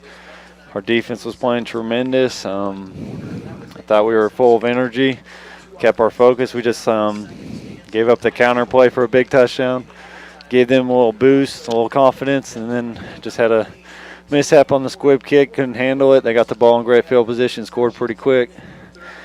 We kept sliding. We fumbled our first play on offense. They scored again, take the lead. But I was so happy with our offense, how they answered like they've done all year. Scored. I think there were 6 minutes left, and Holton did what Holton does and kept the ball from us, used the time. They didn't rush. They just got first downs and moved the ball down the field and scored to win. And they took that opening cook-off and started on a drive, and it looked pretty bleak, and they tried to cross you up with a pass, and what a play by Isaac Bicknell to strip 6 on that. Tremendous, yeah. I think the guy caught it, and Isaac just took it from him. And then the effort after he took it was just unbelievable. We had some tremendous blocks, and we could have used him in that last drive. He was banged up at the end, and our defense gave everything they had, and our kids, I'm so proud of them, but I think we just ran out of gas. Boy, and you, if you'd gone in saying you had pitched a shutout 3 quarters against this Holton team, you thought he'd been in pretty good shape, but man, they 32 points, and once the momentum going, they were, well, like Randy pointed out, the running backs looked completely different there in that 4th quarter. They just were that much tougher to bring down, that much more determined. Once they lowered their shoulder, they were running hard, getting those extra yards, and instead of being 3rd and 3, they were in 3rd and 1. That's when they're making it tough on us, and you could just tell they've been in some battles this year, and it's really helped them. And they just I don't know. Our kids were battling. They just got the yards when they needed them. Yeah, and of course they get to play host to Hayden next week, a rematch of a game they lost by a couple of touchdowns during the regular season, and the Raiders season ends up at 10-1. Of course, you get the league and district title, but I was talking to Randy, boy, what a group of seniors that played their last game. Yeah, tremendous group. They've done everything I've asked them to do. 4 years with them. They've drove me crazy. I'm sure I've drove them crazy. They've put in the time in the weight room, the extra hours with the film and practice and everything. And that's all you want from them, to give their best, and that's what they did all season, and they've had a tremendous year. I know they're going to be disappointed and probably never forget this, but they have nothing to be kind of disappointed about, because they represented our school very well. And they surely did. And again, you always then think of the seniors going, but you had a lot of young kids who will be back that got a valuable playing time this year. The cupboard's not bare, so I know you already got to be looking forward to next season. Yeah, we do got a great group coming back. We're just going to have to get in the weight room, get stronger, and keep this program moving where we want to be. We're stuck in this second round, so we got to find a way to get out of this round and move on. But well, man, I don't know. This one's tough. Yeah, it's a tough one. Okay, well, we appreciate you coming up all season long, and it's been a great season. And I know quite an effort out there. Came up a little short, but I know the kids got to be disappointed now, but they'll reflect back on it. What an outstanding season it's been. We appreciate you working with us all season long, and well, great season. Congratulations. Thanks, Rob, and thanks you guys for being at every game and giving our kids great support. That's Mark Smith, and of course the Raiders season ends 32-28 loss. They end up 10-1, and of course unbeaten regular season, won the CNC and district title, and they come up short here in the second round at Holton against Wildcats by a score of 32-28. And we'd like to thank our cameraman Heath Atkins for riding along with us. Of course, Randy Southard, our colored man, and we've been doing the Frontenac Raiders all season long. Of course, we've got basketball season right around the corner, too. So that's, I think practice starts Monday after the dead week. But, reflecting back, what an outstanding season. This is going to be one of those cases where you're so disappointed now, but you look, I don't know how long it'll take for it to wear off, but what a season they did have. Yeah, absolutely. Just a very good Frontenac Raider football team this year. They could do just about everything. They had skill, and then they showed that they put a line together that was absolutely outstanding defensively. For the 90% of the year, the defense was absolutely phenomenal. This year is a very good Frontenac Raider football team. It is disappointing, and hopefully these seniors will look back on their careers fondly and know that they put a good football team out on the field. So that'll do it for the Frontenac football season 2016. End up 10-1, and they lose to Holton 32-28. You've been listening to Frontenac football on Fox Sports 1340 AM.